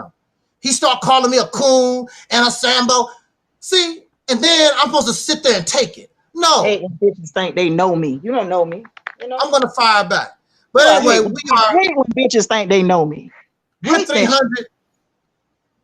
I said 300. We're 3 hours into this, and y'all should be bored, but apparently you're not bored. You know, for this live stream, we still got a good audience and everything. I don't know what they're looking for, but you know, this is not a beef channel because I have nothing bad to say about Sister Karen. She's a beautiful person. She's loving, and things happen, and she's welcome to come here anytime. But I will say, I was not talking about you. If you feel as though I was talking about you, there's nothing I can say about that. There's nothing I can do about that. So, you know, your best bet, and you know, I'm not about having fun. That's not me either. I don't do that either. I want to get out of this. I want to change this condition. I don't want to live comfortable in this condition. If I married Terry Ellis tomorrow, we might be divorced the next day if she want to have fun. I'm not about having fun. Matter of fact, she might be a Christian. She don't like the way I talk about Christianity or whatever. We might not even get along. So be it. I like you, Terry, and I'm still going to like her. I'm still going to like Involve. That one sister, Rona, because I was using her avatar for, she threatened, I'm going to do this to Google, and I'm going to get them to shut down your channel over an avatar that I really didn't even mean to put up. It just so happened I didn't know how to put avatars on my videos, just like you, Sister Noble. For some reason, every time, if I was trying to promote you or whatever, but every time I put the video up, it always put your face up because I didn't know how to change the avatar. And I didn't know how to change the avatar. Every time I was trying to promote Invoke in my videos, their albums and whatever, her face always popped up when it finished processing. And then them trolls went and snitched to her, and she went all ballistic. But I still love Rona, and I still love Terry and Invoke. Don't change nothing. Things happen. We fall out. We can't get along. But if we really care about one another, if we really see ourselves as family, now if you're an enemy, then I understand. Sister Karen is not my enemy. Things happen. I ain't no family with Tasha. Yeah, what I'm saying is we're not going to get nowhere without togetherness, the unity. We're not going to do it. Sure ain't. So if you don't want to unite, you might as well just understand that your generations is going to become extinct, or they're going to end up in mass graves, or they're going into extinction. We're going into extinction anyway. Or physical slavery. You heard what they've been talking about, this space program. Now, if they start sending stuff into space and whatever, somebody gonna have to go up there and do a whole lot of labor. Those machines can't take care of themselves. Who would be the perfect slave? Who would be the perfect people to send out there to take care of all that? Who would be the perfect one? The one who got a lot of experience being a slave. So it's up to you. Y'all don't want to believe nothing. You want to have fun. And you have fun on the slave plantation. Y'all having fun now. Y'all have fun being a crack addict. Y'all have fun being a drunk being a DUI and killing people. Y'all really know how to have fun. I don't want to be a part of y'all fun.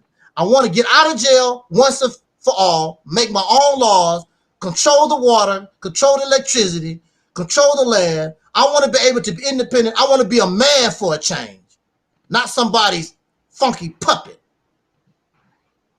The hell with having fun. Adults don't have fun. Children have fun. That's for children. When you become an adult, fun is over. It's all about serious. It's all about the serious. It's all about survival. You're still a little child talking about, I want to have fun. You want to go to Disneyland and go down the slide. I mean, these grown-ass people, the grown adults are more excited about going to Disneyland than the children are. They ready to go see Mickey Mouse. You 50 years old and you happy to see Mickey Mouse. Anyway, we out of here. Thank you, Sister Noble. I'm going to save my talk about the why I prefer to be a soul man rather than an African or black man. I'm going to save that for maybe Saturday or Sunday. I want to talk about that because I understand there's no happy endings. I accept that reality. but I'm not a loser. I will fight and I would try until my last breath. I'm not going to let death just kill me. I'm going to fight. And our people have proven they are fighters. The problem is the weapons and the strategy that they have been using and continue to use to fight and to survive is not working. It's not working. And you can't make it work no matter how much you love it or believe in it. It don't work. On that note, thank you for everybody in the chat room. Thank you, those who are listening and those who will be listening to this broadcast later on. I feel as though, of course, it was some negativity, but I also feel as though this broadcast brought us some form of positivity if we're looking for it. If we're looking for it. But see, some of us, we're looking for something to feed our dysfunction. We're looking for it. And that's why we have a lot of problems here. I'm trying to heal. Even though I talk harsh, I'm trying to heal, trying to get better, because I would talk to you harsh, but also at the same time, I would turn around to show us if we do it this way, you have the potential, we have the potential to be the greatest generation ever produced. And we can make our ancestors, whether they come from Kemet or they come from Coldwater, Mississippi, we can make them proud.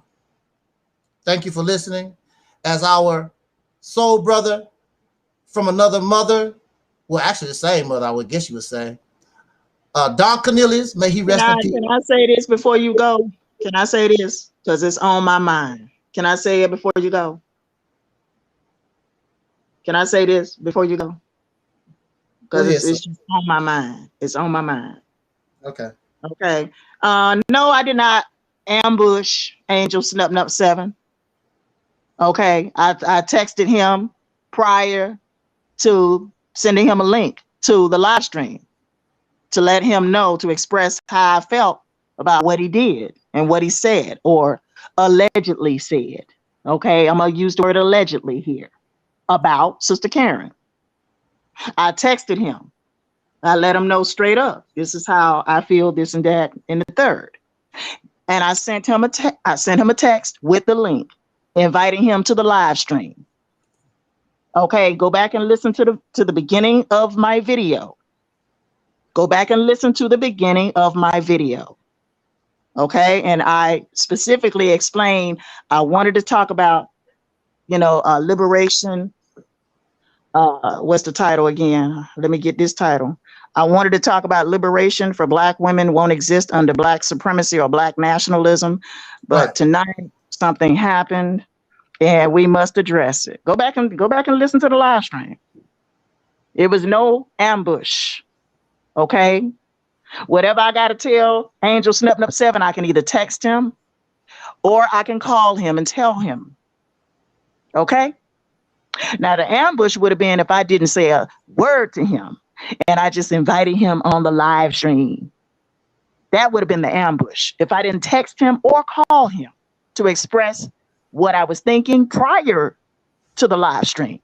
That would be the ambush if I just sent him a link, telling him to come on in.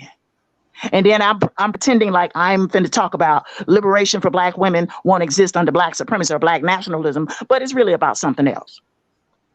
But go back and listen to the beginning part and hear what I actually said. I wanted to talk about this subject matter tonight, but something happened and I'm going to address it and whatever. And I'm going to say what I got to say, pass the mic to my sister so she can speak her truth. I said, okay, so she can speak her truth and say what she got to say. And then she started talking about what happened. No ambush on my part. No evil intent on my part. Okay? Just like Angel sent me a link to a video about false religions, spiritual claims about life after death. He sent me the link. Okay? And I declined to join the live stream. But he didn't just do the video And then, you know, he didn't just do the video, and he actually sent me a link, inviting me to the live stream before he did it. Okay. And yeah, he sent me a link before he did it. Okay, so with that being said, I'm done talking. I done got my blood pressure up here, and it's hot in here. It sure is. But I don't want nobody to think that Sister Noble is some punk that they can come on the live stream and talk too crazy, because you got the wrong one here, boo. See, she remind me of Terry I'm sorry, I was about to say Terry Magdalene. I mean Terry Laurendine. She reminds me of Terry Laurendine. That's who she reminds me of. You know, so don't ever think you gonna just come on Angel, you know, Snupnup phone, or come on the stream and disrespect me. And I'm just gonna sit there like a little, you know, puppet with my tail between my legs, and I'm just gonna, you know, take your verbal attack upon my character. That's not gonna tolerate that. Never. I will never tolerate that. I don't care who you think you are. I don't care if you think that you are, you know, so much more intelligent than me. I don't think if you think you're so much more well-spoken than me. I don't think that I'm better than anybody. I don't think I'm better than anybody, but evidently this one that came on the phone line thought she was better than me and could talk to me crazy. You got me twisted. You got me. I'm not the one you think you can just talk to crazy like you did Deity. Not the one. I'm done. I'm done. Okay. On that note, we are out of here. On your future live streams, but I don't want no part of that bitch at all. I don't want no part of it. You can invite her and fucking deal with it if you want to. And by the way, I've never made a sexual advancement at Angelsnupnup7. Get it straight. Get it fucking straight. I've never made a sexual advancement at Angelsnupnup7. That's what's wrong with these bitches like her. They think they know you. You don't know me. And I don't know you. Don't assume anything about me. Don't assume anything about me. Okay? Now, the situation between me and Angel wasn't fun. It's not gonna work out. It wasn't gonna work out. Period. It was just not gonna work out. Okay? Now I'm done with that. I'm done. And can I re-upload this video later on? Can I re-upload this video later on? Do I have your permission? I don't trip off stuff. People can load forever. I don't trip off stuff. Okay, that's fine. I mean, I could flag Guy Nollywood Jr. He got a lot of my material on his channel. I don't bother him. Yeah, Joe don't. I don't bother him. I can attest to. That I can attest to. Because Angel could have been there, had all of his damn channel taken down. Yeah. But Angel don't do that. But people come over on our lives flagging us all the time, though. Sure will. Alquan flagged the video down because he mad. You know, I'm like, wow, okay.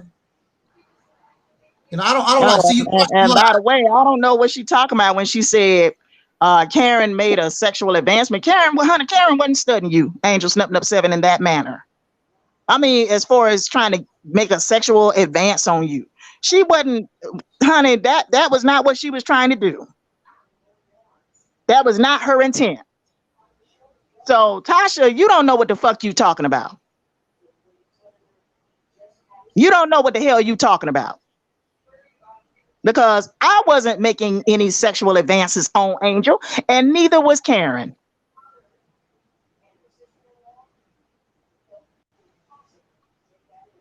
Okay. So, you know, mind your own business, you know, and you know, don't ever think you gonna come from me. And I'm just gonna sit there like a little scared little girl, because you know, you don't intimidate me, Tasha. Are you on your phone or the laptop? I'm on my phone. Wow, I'm on my working, phone. it's working really, really good. It surely is, yeah. Yeah. And that's why I like to be on my phone. Nowadays, I like to be on my phone rather than my laptop. You know? Because my phone is so much better for these streams. Yeah, but you know, like this this is Restream, and it you know, right now it's not, you know, working real well with cell phone. Talik's phone works real good because he got a new 5G. Yeah. And that's the reason why his phone kick in now. Well, I still got like a 4G phone. Right. I'm shocked. I'm like, because I use my own phone, and my own phone kept dropping on Restream. Yeah. And we have the same phone. Yeah.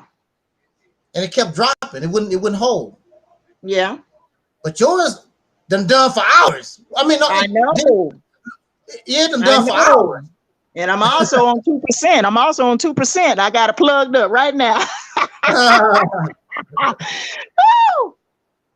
It's all good. All right. Though. It's all good. All right, I'm out. All right. Just like our ancestor, Dr. Lilies used to always say, as in pardon, I wish us love, peace, and soul. We already 5,000, y'all.